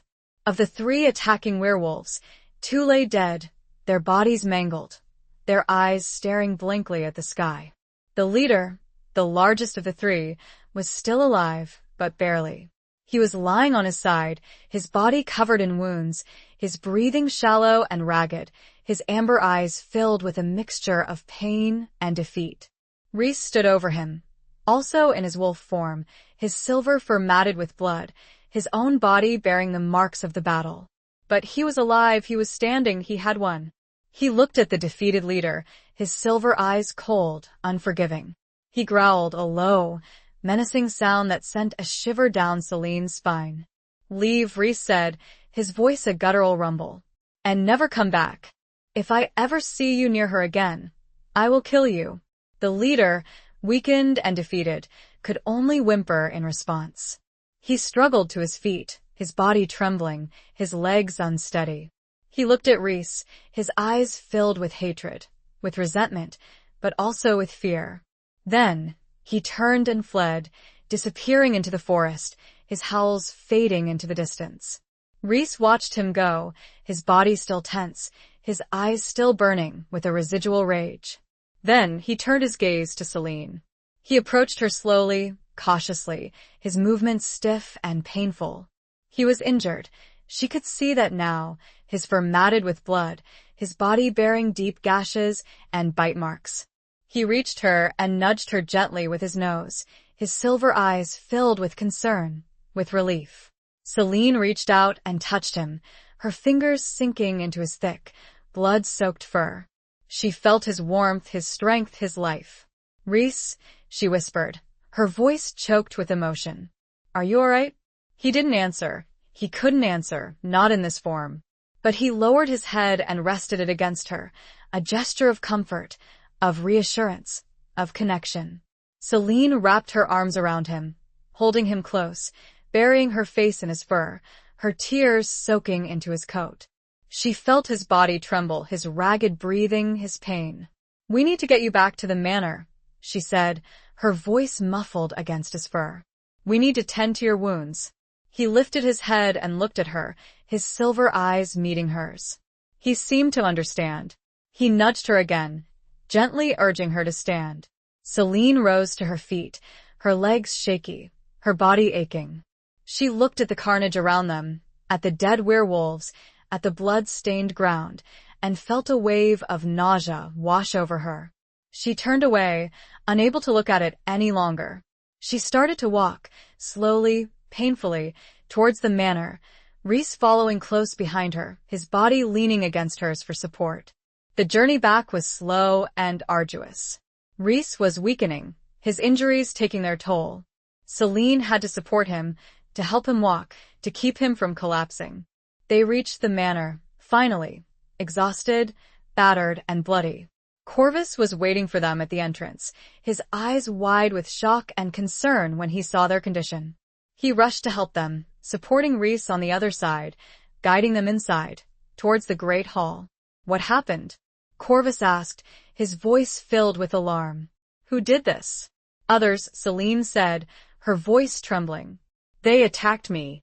Rhys, he saved me." Corvus's gaze shifted to Rhys, his eyes filled with a mixture of gratitude and fury. He knew, instinctively, who was responsible. The rival pack, the ones who embraced the old ways, the violence, the hunt. They helped Rhys to one of the chairs by the window, his body slumping heavily into the cushions. He was still in his wolf form, unable to transform back, his injuries too severe. "I need herbs," Celine said, her mind racing, trying to remember the remedies her mother had used, the knowledge that had been passed down through generations of Blackwood women. "And bandages. And water. Hot water." Corvus nodded, understanding immediately. "I'll get them," he said. He disappeared down a corridor, his footsteps echoing in the silence. Celine knelt beside Rhys, her hands hovering over his wounds, unsure of what to do, how to help him. She felt helpless, useless, overwhelmed by the situation. "It's not your fault," a deep voice said. It took Celine a moment to realize that the voice was coming from inside her head. Rhys. Chapter 13. The Price of Freedom. The voice in her head, Rhys's voice, startled Celine, but it also comforted her. It was a reminder of their connection, their bond, a link that transcended the physical, the limitations of form. "It's not your fault," he repeated, his mental voice weaker now, strained with pain. "You couldn't have known." Celine shook her head, tears welling up in her eyes. "I should have listened to you," she said, her voice choked with emotion, speaking aloud, knowing he could hear her both ways. "I should have stayed close to the manor. I put you in danger." "No," Rhys countered, his mental voice firm, despite his weakness. "They would have found you, eventually. It was inevitable." Inevitable. The word again. Celine felt a surge of frustration, of anger, at the forces that seemed to control their lives, at the bargain, at the destiny that had brought them to this point. Corvus returned, carrying a tray laden with supplies, a bowl of steaming water, clean cloths, bandages, a small mortar, and pestle filled with fragrant herbs. He set the tray down on the table beside Rhys, his eyes filled with concern. "How is he?" Corvus asked, his voice low. "He's weak," Celine said. "But he's alive. We need to clean his wounds. And stop the bleeding." Corvus nodded, understanding. He knelt beside Rhys, his hands gentle and practiced as he began to examine the injuries, cleaning the wounds with the warm water, applying the herbs, wrapping the bandages. Celine watched him, her heart aching for Rhys, for his pain, for the sacrifice he had made to protect her. She felt responsible, guilty, even though Rhys insisted it wasn't her fault. As Corvus worked, Celine reached out and stroked Rhys's fur, her fingers sinking into his thick, blood-soaked coat. She felt his warmth, his strength, even in his weakened state. "Thank you," she whispered, mentally, her thoughts directed at Rhys. "For saving me." He didn't answer, his mental voice silent now, his energy focused on healing, on surviving. It took time, but eventually, Corvus finished tending to Rhys's wounds.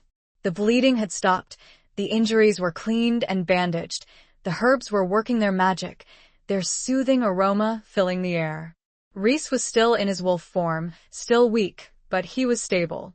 He was resting, his breathing slow and even, his body beginning to heal. Corvus stood up, his hands stained with blood and herbs, his face etched with exhaustion and relief. "He'll be all right," Corvus said, his voice soft. "He's strong. He'll recover." Celine nodded, her heart filled with a mixture of gratitude and hope.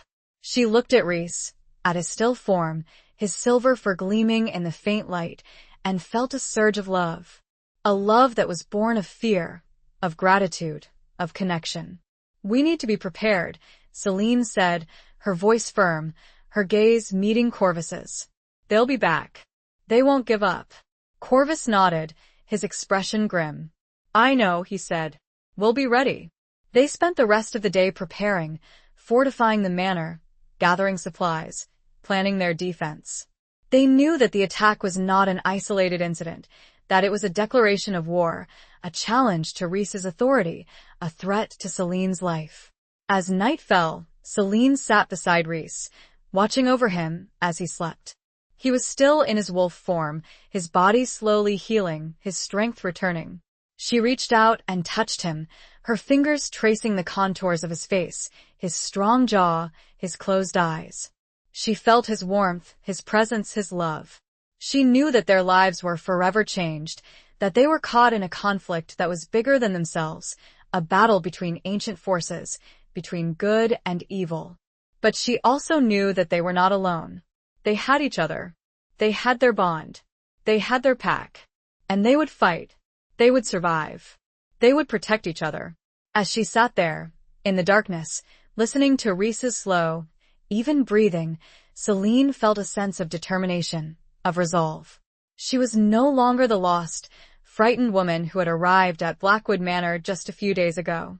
She was a Blackwood, a descendant of a powerful lineage, a part of a supernatural world, a partner in a bond that was both terrifying and exhilarating. She was ready. She was strong. She would fight. She leaned down and kissed Rhys's forehead, her lips lingering on his fur, her heart filled with love and fear. "We'll get through this," she whispered, her voice barely audible. Together. Suddenly, his eyes snapped open, and he began to shift, bones cracking and popping. He was going to be a man again, and she was going to face him with courage, not fear. Chapter 14. Scars of the Soul. The transformation was still unsettling, even after witnessing it before. The sounds of shifting bones, stretching skin, and muffled groans filled the room, a symphony of controlled agony. Celine watched, a mixture of awe and concern etched on her face, as Rhys gradually returned to his human form. He lay there, naked and vulnerable, his body lean and muscled, but now marred by the fresh, angry wounds inflicted by the rogue werewolves. The bandages Corvus had applied were stark white against his tan skin, a testament to the violence he had endured. His dark hair was damp with sweat, his breathing still ragged, but his silver eyes, now open, held a familiar intensity, a spark of life that reassured Celine. She reached out, her hand hovering hesitantly over his chest, close to, but not quite touching, a fresh, angry gash. He caught her hand, his grip surprisingly strong, his skin warm against hers. "Don't," he said, his voice hoarse but clear. "Don't look at them. "They're not pretty." Celine shook her head, her eyes welling up with tears. "They're proof of your courage," she said, her voice trembling. "Proof of your love." He squeezed her hand, his gaze searching hers. He saw the fear, the guilt, the love in her eyes. He saw the transformation in her, the strength that had emerged from the depths of her being. "They're just scars," he said, his voice softening. "They'll heal. But they'll remain," Celine said, her voice barely a whisper. "A reminder of what happened." "Yes," Rhys said. "A reminder. But not just of the violence. Of the bond. Of the protection. Of the love." The word hung in the air between them, unspoken for so long, now finally acknowledged, finally shared. It was a love born of fear, of gratitude, of connection, but it was real, it was powerful, it was undeniable. Celine leaned down and kissed him, gently, tenderly, her lips brushing against his. It was a kiss of comfort, of reassurance, of love. He responded, his arms wrapping around her, drawing her close, holding her tight. He buried his face in her hair, breathing in her scent, her warmth, her life. "I thought I'd lost you," Celine whispered, her voice choked with emotion. "Never," Rhys said, his voice firm. "I will always protect you. Always." They stayed like that for a long time, holding each other, finding comfort in their shared embrace, in their bond. The darkness of the room, the silence of the manor, seemed to fade away, replaced by the warmth of their connection, the strength of their love. Corvus entered the room, quietly, respectfully, carrying a tray with food and drink. He saw them, their embrace, their intimacy, and he smiled, a small, knowing smile. "I brought you something to eat," he said, his voice soft. "You both need to regain your strength." Rhys and Celine separated, reluctantly, their gaze lingering on each other. They sat up, Rhys leaning against the headboard of the bed, Celine sitting beside him, their hands still intertwined.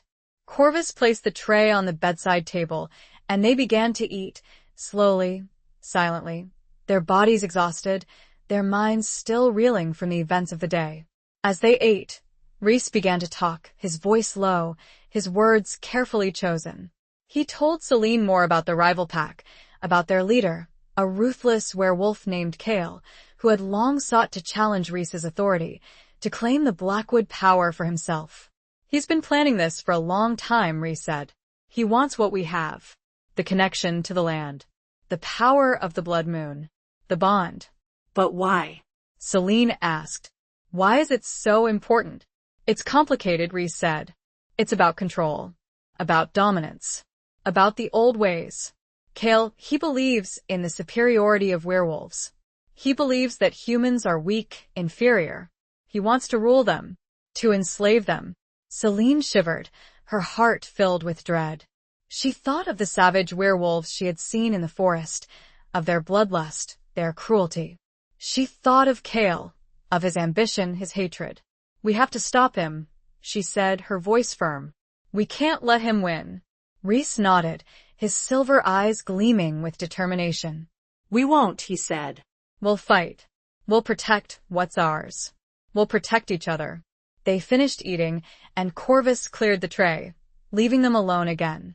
Reese reached out and took Celine's hand, his fingers intertwining with hers. Rest now, he said, his voice soft. You need to recover. We'll talk more tomorrow. Celine nodded, her body exhausted, her mind drained. She lay down beside Reese, her head resting on his shoulder, his arm wrapping around her, holding her close. She felt his warmth, his strength, his love. She felt safe, protected, despite the dangers that lurked outside, despite the threats that loomed in the shadows. She closed her eyes and drifted off to sleep, her dreams filled with images of wolves and forests, of battles and bonds. But even in her dreams, she felt Reese's presence, his protection, his love. She knew they were intertwined. She just hoped it was enough. As she was falling asleep, she could have sworn that she heard voices, not in her head, but out loud. Whispers. Chapter 15. The Unveiling. The whispers persisted, weaving in and out of Celine's dreams, fragments of conversations, hushed voices that she couldn't quite decipher. She stirred, restless, trying to shake off the lingering tendrils of sleep, to focus on the sounds, to understand what was being said. It was Reese and Corvus, their voices low, urgent, coming from somewhere nearby, perhaps just outside the bedroom door. Celine strained to listen, her heart pounding with a mixture of curiosity and apprehension. Can't keep her in the dark any longer, Corvus was saying, his voice barely audible. She deserves to know the whole truth. I know, Reese replied, his voice heavy with regret, resignation, but it's dangerous. The more she knows, the more vulnerable she becomes. She's already vulnerable, Corvus countered. She's a target, Reese, whether she knows it or not. Keeping her ignorant won't protect her. It will only weaken her. A silence followed, a tense, heavy silence that seemed to stretch on forever. Celine held her breath, waiting, anticipating, her mind racing with possibilities. What were they talking about? What truth were they hiding from her? All right, Reese said, finally, his voice resigned. We'll tell her, but we'll do it together. And we'll do it carefully. She's stronger than you think, Corvus said, his voice firm. She can handle it. I hope you're right, Reese said, his voice filled with doubt, with fear. The whispers ceased, and Celine lay there, her mind buzzing with questions, her heart pounding with a mixture of dread and anticipation. She knew that whatever they were about to tell her, it was something significant, something that would change everything.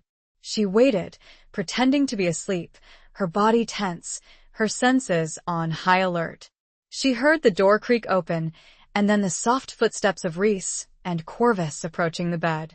She felt Reese's presence beside her, his warmth, his scent, his love. He gently touched her shoulder, his fingers brushing against her skin. Celine, he said, his voice soft. Are you awake? She hesitated for a moment, then opened her eyes, pretending to be groggy, still half asleep. She murmured. What is it? Reese and Corvus exchanged a look, a silent communication passing between them. Then, Reese turned back to Celine, his silver eyes searching hers. We need to talk, he said, his voice serious. There's something you need to know. Celine sat up, pushing herself against the headboard, her heart pounding in her chest.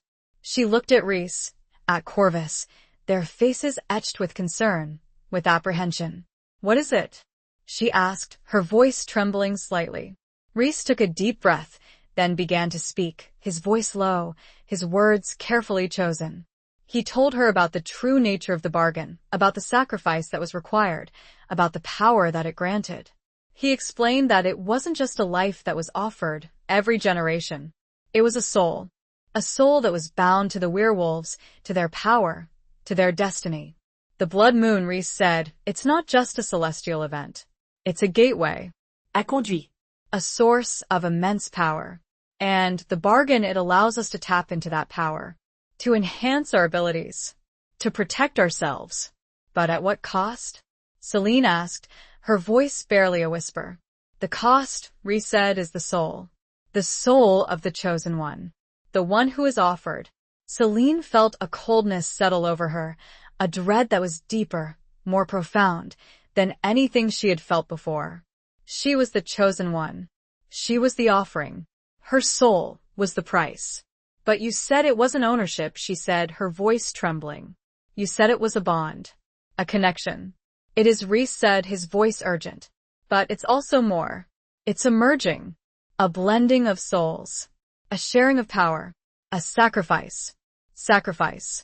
The word hung in the air, heavy with implications. Celine thought of the ledger, of the cryptic words, of the blood that had been used to write the contract. She thought of her mother, of her life of secrecy, of fear. She thought of Alistair, of his desperate plea. So what happens to me? She asked, her voice barely audible. What happens to my soul? Rhys hesitated, his gaze flickering to Corvus, then back to Celine. It changes, he said, his voice soft. It becomes part of us. Part of the pack. Part of the power. You become more. More. The word was ambiguous, unsettling. It suggested a transformation, a loss of self, a merging with something other. But I'll still be me? Celine asked, her voice pleading, desperate for reassurance. Rhys reached out and took her hand, his fingers intertwining with hers, his grip firm, reassuring. Yes, he said, his voice firm. You'll still be you, but you'll be different, stronger, more powerful, more connected. You'll be one of us. One of us. The words were both terrifying and exhilarating. Celine felt a mixture of fear and fascination, of dread and anticipation. She was on the verge of something profound, something transformative. There's more, Corvus said, his voice soft, his eyes filled with sympathy. Celine turned to him, her heart pounding. What is it? She asked. Corvus explained that the soul bond, the merging, didn't just grant power to the werewolves. It also granted something to the chosen one. You'll have abilities, Corvus said. Gifts. You'll be able to sense things. To heal. To transform. Transform. The word sent a shiver down Celine's spine. She thought of Rhys, of Corvus, of their ability to shift between human and wolf form. Was that what awaited her? Was that her destiny? A life she did not ask for, and a power she did not expect. It was too much, and yet there was more. Chapter 16. Beneath the blood moon. The revelation hung in the air, heavy and profound, a turning point in Celine's understanding of her own life, her own destiny. The idea of transformation, of possessing abilities she had never dreamed of, was both terrifying and strangely alluring. Transform? Celine repeated, her voice barely a whisper, her gaze shifting between Rhys and Corvus. Into a wolf? Rhys nodded, his silver eyes holding a mixture of understanding and caution. Potentially, he said. It's not guaranteed. It's different for everyone. But the potential is there. The power of the blood moon, it amplifies the bond. It unlocks the possibilities. The blood moon. Tonight. The celestial event that had once seemed like a mere spectacle, a curiosity, now loomed over her, a symbol of her impending transformation, of the sacrifice, of the merging. Celine felt a surge of panic, of claustrophobia. She wanted to run, to escape, to return to the life she had known, the life of normalcy, of predictability. But she knew that was impossible. She was bound to this place, to these people, to this destiny. "I don't know if I can do this," she said, her voice trembling. "I don't know if I want this." Rhys reached out and took her hand, his grip firm, reassuring. "You don't have to decide now," he said. "It's a process. It takes time. And you're not alone. We'll be with you every step of the way."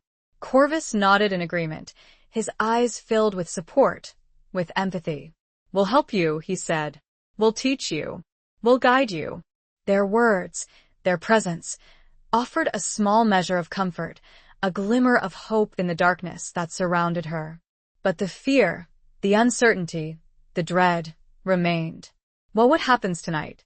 Celine asked, her voice barely audible. "Under the blood moon? Tonight," Rhys said, "we connect. We strengthen the bond. We prepare." Prepare. The word was vague, unsettling. Prepare for what? For the transformation? For the merging?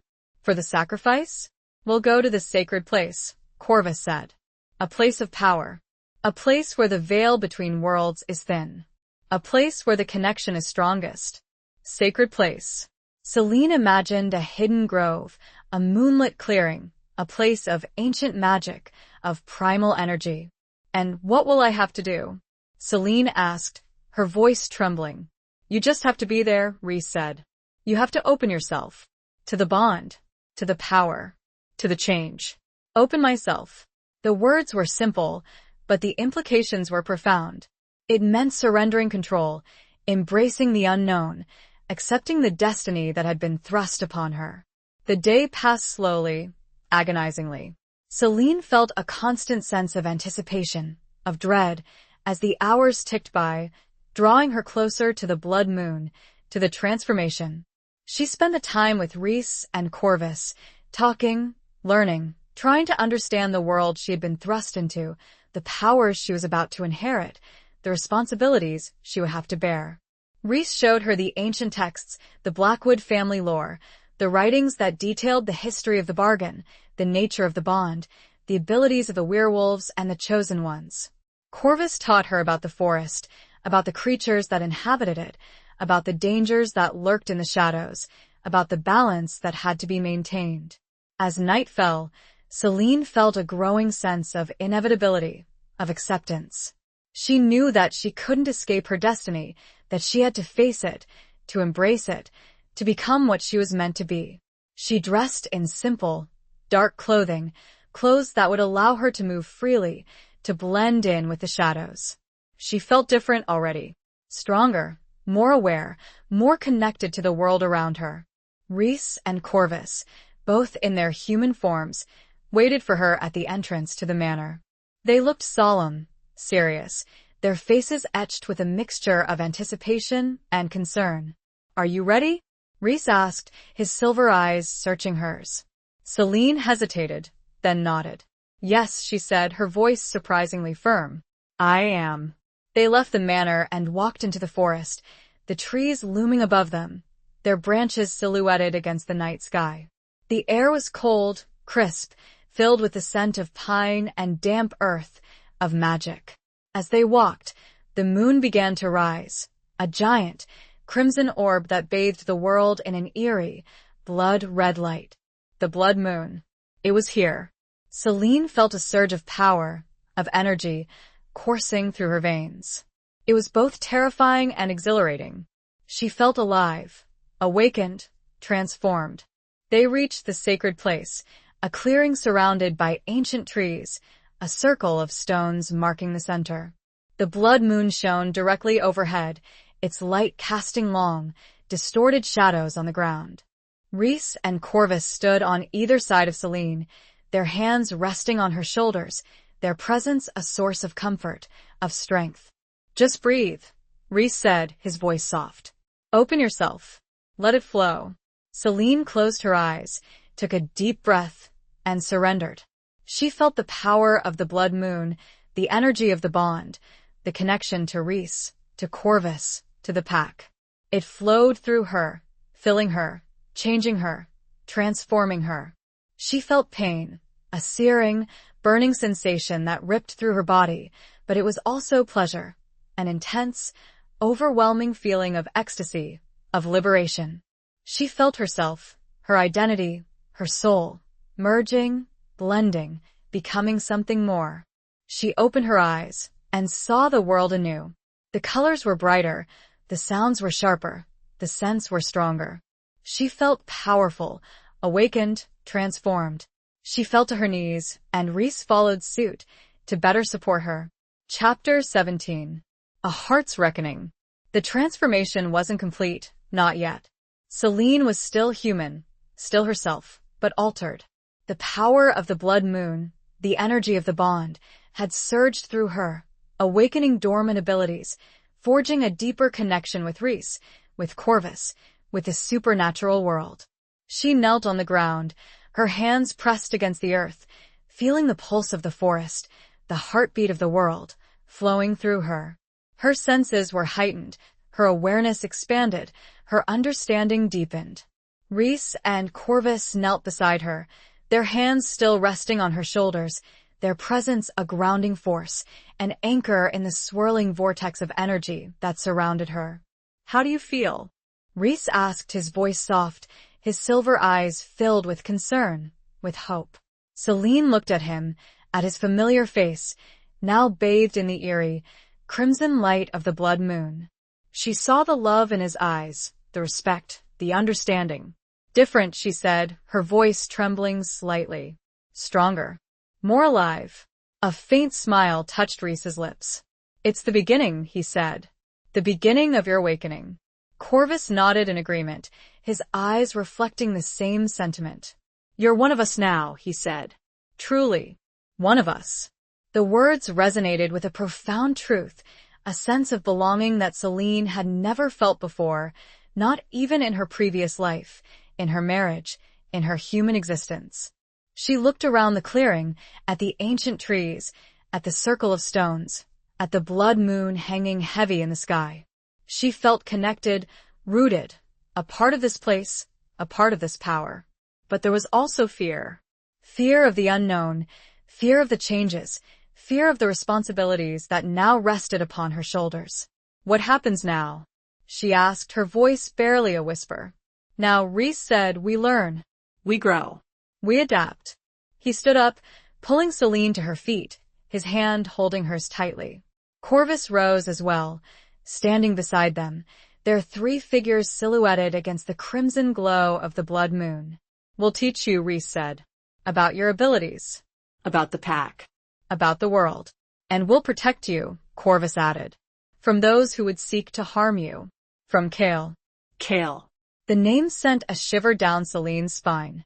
She remembered the savage werewolves in the forest, their bloodlust, their cruelty. She remembered Reese's warning, his determination to protect her. "He won't give up," Selene said, her voice firm. "He'll come for me." "Let him come," Reese said, his voice a low growl, his silver eyes gleaming with a fierce determination. "We'll be ready." They spent the rest of the night under the blood moon, Reese and Corvus guiding Selene through the initial stages of her awakening, teaching her about her newfound senses, her enhanced strength, her connection to the natural world. Selene learned to hear the whispers of the wind, to see the hidden trails in the forest, to smell the subtle scents of the creatures that roamed the night. She felt the power of the earth flowing through her, the energy of the moon coursing through her veins. It was overwhelming, exhilarating, terrifying, but it was also empowering. She felt reborn, awakened, transformed into something more. As the blood moon began to set, its crimson glow fading, Selene felt the intensity of the power diminish, the surge of energy receding. She felt tired, drained, but also strangely at peace. They returned to the manor, the first rays of dawn painting the sky with streaks of pale gold and rose. Selene felt changed, irrevocably, both inside and out. She went to her room, her mother's room, now truly her own. She looked in the mirror, at her reflection, and saw a different woman. Her eyes, still her own, held a new depth, a new understanding. Her face, still familiar, held a new strength and new resolve. She was Celine, but she was also more. She was a Blackwood, a chosen one, a part of the pack. She was a woman on the verge of something extraordinary. She lay down on the bed, exhausted but unable to sleep, her mind racing with thoughts, with emotions, with possibilities. She felt Rhys's presence nearby, his silent vigil, his protection. She closed her eyes and drifted into a restless slumber, her dreams filled with images of wolves and forests, of moons and magic, of a future yet to be written. But amidst the dreams, a single, clear thought emerged, a realization that settled deep within her heart. She was no longer afraid. She was ready. She was strong. She would face whatever came next. And she would do it with Rhys, with Corvus, with the power of the bond. Her heart did a strange flip in her chest. It was her heart's reckoning. She knew. She knew that she had a choice. Accept this or reject it. She made up her mind and fell fast asleep. Chapter 18. The Edge of Forever. Celine awoke to the sound of birdsong, the gentle sunlight streaming through the window, a stark contrast to the eerie, crimson glow of the previous night.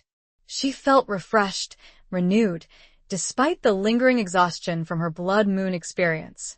She rose from the bed, her body stiff but strong, her senses still heightened, her awareness expanded. She felt different, fundamentally altered, yet still herself. She walked to the window and looked out at the forest, bathed in the soft, golden light of the morning. It was a beautiful day, a peaceful day, but Celine knew that the peace was fragile, that the dangers still lurked, that the conflict was far from over. She dressed in comfortable, practical clothes, feeling a sense of purpose, of resolve. She was no longer the frightened, uncertain woman who had arrived at Blackwood Manor. She was a Blackwood, a chosen one, a part of the pack. She was a warrior. She left her room and made her way downstairs, her footsteps echoing in the quiet manor. She found Rhys and Corvus in the great hall, already awake, already preparing. Rhys was studying a large, ancient map spread out on the table, his brow furrowed in concentration, his silver eyes scanning the intricate details. Corvus was sharpening a long, curved knife, his movements precise and practiced, his face etched with a grim determination. They looked up as Celine entered, their expressions softening, their eyes reflecting a mixture of relief and respect. "You're awake," Rhys said, his voice soft. "How do you feel?" "Strong," Celine said, her voice firm. "Ready." A faint smile touched Rhys's lips. "Good," he said. "Because we have much to do." They spent the morning discussing their strategy, planning their defense, preparing for the inevitable confrontation with Kale and his pack. Rhys explained the layout of the surrounding territory, the hidden paths, the strategic locations. Corvus demonstrated various combat techniques, teaching Celine how to defend herself, how to fight. Celine learned quickly, her newfound abilities enhancing her reflexes, her strength, her agility. She felt a sense of empowerment, of confidence that she had never felt before. As they trained, Celine felt the bond with Rhys, with Corvus, growing stronger, deeper. They moved as one, their thoughts, their actions, their energies intertwined. They were a pack, a unit, a force to be reckoned with. In the afternoon, they ventured out into the forest, putting their training into practice, scouting the territory, identifying potential threats, preparing for battle. Celine felt at home in the forest now. The trees, the shadows, the creatures, no longer seemed menacing, but familiar, welcoming, a part of her heritage. She discovered new abilities, unexpected gifts, that manifested themselves as they explored. She could sense the presence of other beings, their emotions, their intentions. She could heal minor injuries, both her own and others, with a touch, a thought, a surge of energy. She was still learning, still adapting, but she was growing, evolving, becoming something more. As dusk approached, they returned to the manor, their bodies tired, but their spirits high. They had accomplished much, learned much, grown closer. They ate a simple meal together, sharing stories, laughter, a sense of camaraderie, of family. Celine felt grateful, blessed, to have found this connection, this belonging, in the midst of such danger, such uncertainty. After dinner, Rhys and Celine stood on the balcony, overlooking the forest, the night air cool and crisp against their skin. The stars were beginning to appear, twinkling like diamonds in the darkening sky. "It's beautiful," Celine said, her voice soft, her gaze fixed on the vast expanse of the forest, stretching as far as the eye could see. "Yes," Rhys said, his voice equally soft, his presence close beside her. "But it's also dangerous." "I know," Celine said. "But I'm not afraid. Not anymore." Rhys turned to her, his silver eyes searching hers. He saw the strength, the resolve, the love in her eyes. He saw the transformation, the awakening, the power that now resided within her. He reached out and took her hand, his fingers intertwining with hers, his grip firm, reassuring. "You're amazing," he said, his voice filled with admiration, with love. Celine smiled, her heart swelling with emotion. "So are you," she said. They stood there in silence for a long time, their hands clasped together, their gazes locked, their hearts connected. They were on the edge of forever, on the brink of a battle, a conflict, a destiny that they would face together. They stood, together, ready to do what they must. Chapter 19. Crimson Dawn. The night was filled with an unsettling stillness, a pregnant silence that spoke of impending storm. Celine couldn't sleep. She lay in bed, her senses on high alert, her mind racing with thoughts, with fears, with anticipation. She felt Rhys's presence nearby, his watchful vigil, his protection. She knew he wasn't sleeping either, that he was pacing the halls, patrolling the grounds, preparing for the inevitable confrontation. Corvus was also awake, his restless energy palpable, his senses attuned to the forest, to the dangers that lurked in the shadows. Celine rose from the bed and walked to the window, looking out at the night sky. The stars were hidden behind a thick veil of clouds, the moon a faint, pale disk, barely visible. It was a dark night, a night of secrets, of waiting. She felt a shift in the air, a change in the energy, a premonition. She knew instinctively that they were coming. Cale and his pack. They were on their way. She dressed quickly, in the same dark, practical clothes she had worn the previous day. She felt ready, prepared, her body humming with a newfound power, her mind focused, her heart determined. She left her room and made her way downstairs, her footsteps silent on the stone floor. She found Rhys and Corvus in the great hall, armed and ready, their faces grim, their eyes reflecting the seriousness of the situation. "They're coming," Celine said, her voice firm, her gaze meeting Rhys's. He nodded, his silver eyes gleaming with a fierce intensity. "I know," he said. "We're ready." They left the manor and moved into the forest, taking up their positions, preparing for the battle. Celine stood between Rhys and Corvus, her senses reaching out, searching for any sign of the approaching enemy. The air grew colder, heavier, laden with the scent of blood, of fear, of hatred. Celine felt a surge of power, of energy, coursing through her veins. She was ready. She was strong. She would fight. Then she saw them. Shadows moving through the trees, dark figures emerging from the darkness, their eyes gleaming with a savage, predatory light. Cale and his pack. They were here. Cale, a large, powerful werewolf, his fur a dark, menacing black, his eyes a burning amber, stood at the front of the pack, his gaze fixed on Rhys, his face twisted in a snarl. "Blackwood," Cale said, his voice a guttural growl that echoed through the forest. "It's time to end this." Rhys stepped forward, his own eyes gleaming with a fierce determination, his body radiating a power that matched Cale's. "It ends tonight, Cale," Rhys said, his voice a low rumble. "But not the way you think." The two packs faced each other, their bodies tense, their muscles coiled, ready to attack.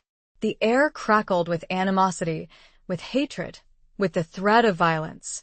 Celine stood between Rhys and Corvus, her heart pounding in her chest, her breath caught in her throat. She felt the fear, the uncertainty, but she also felt something else. A sense of purpose, of belonging, of power. She was a Blackwood, a chosen one, a part of the pack. She was a warrior. And she would fight. With a deafening roar, the battle began.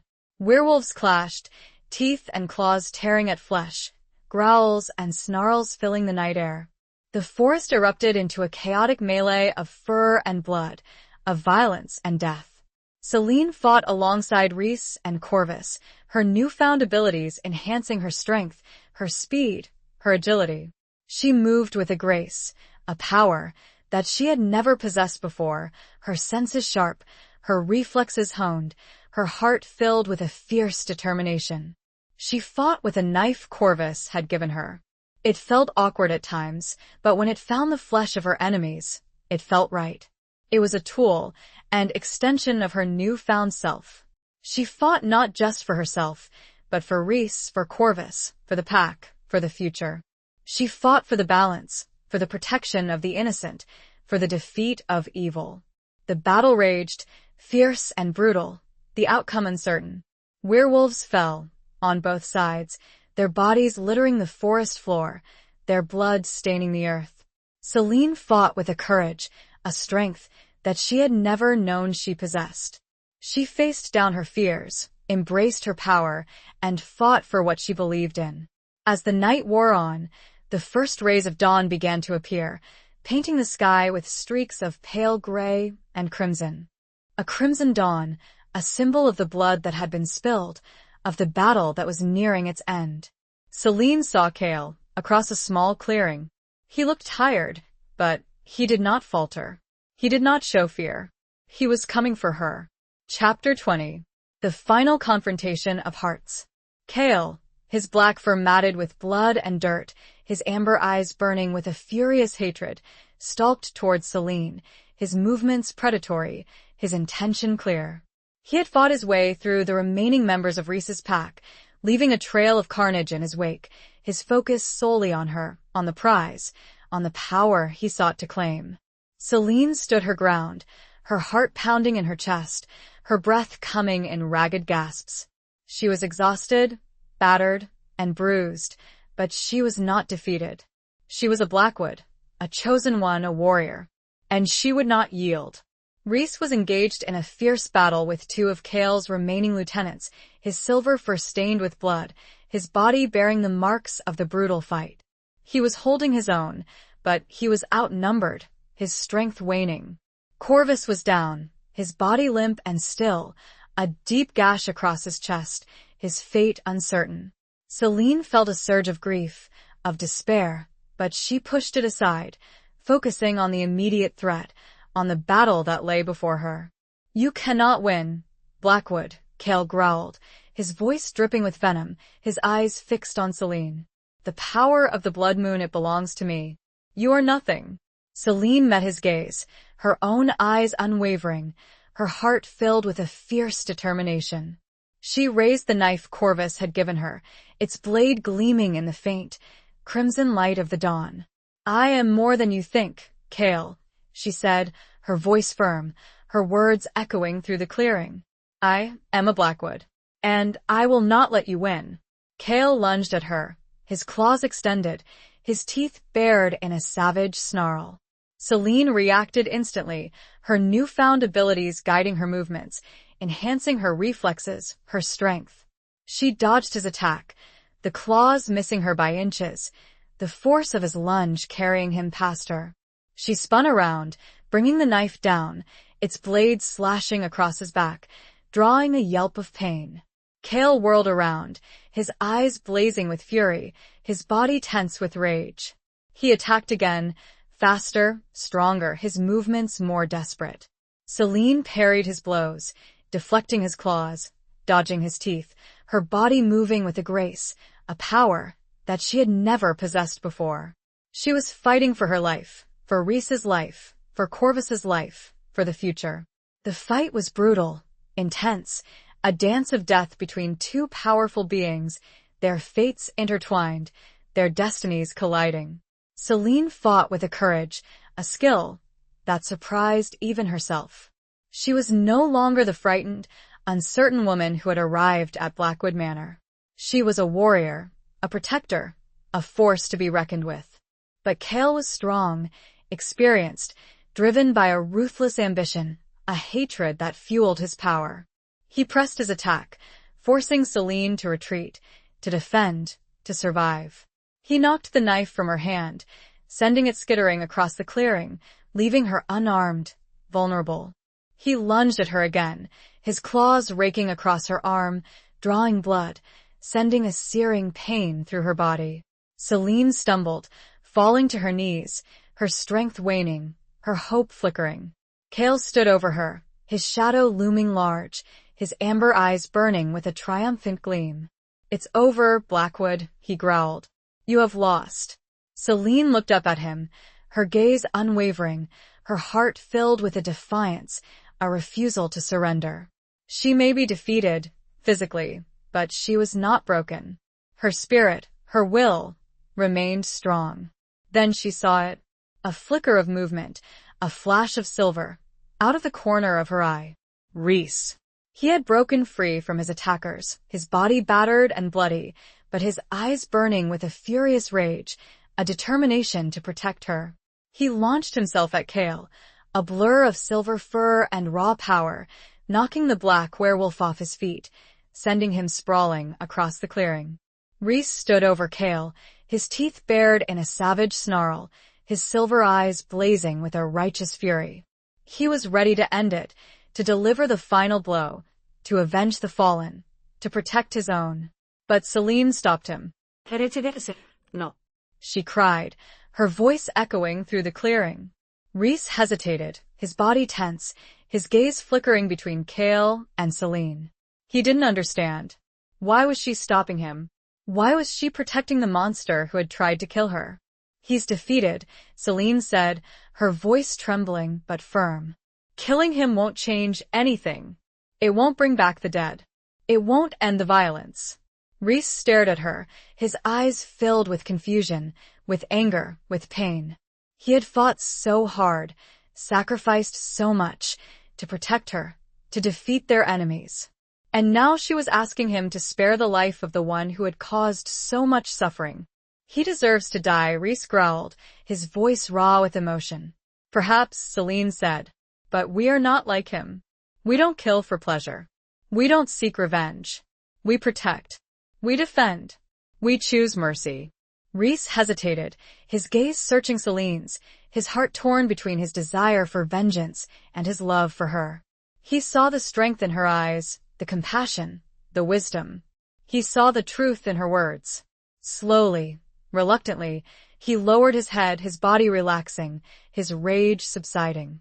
He stepped back, away from Cale, giving the defeated werewolf space to breathe, to live.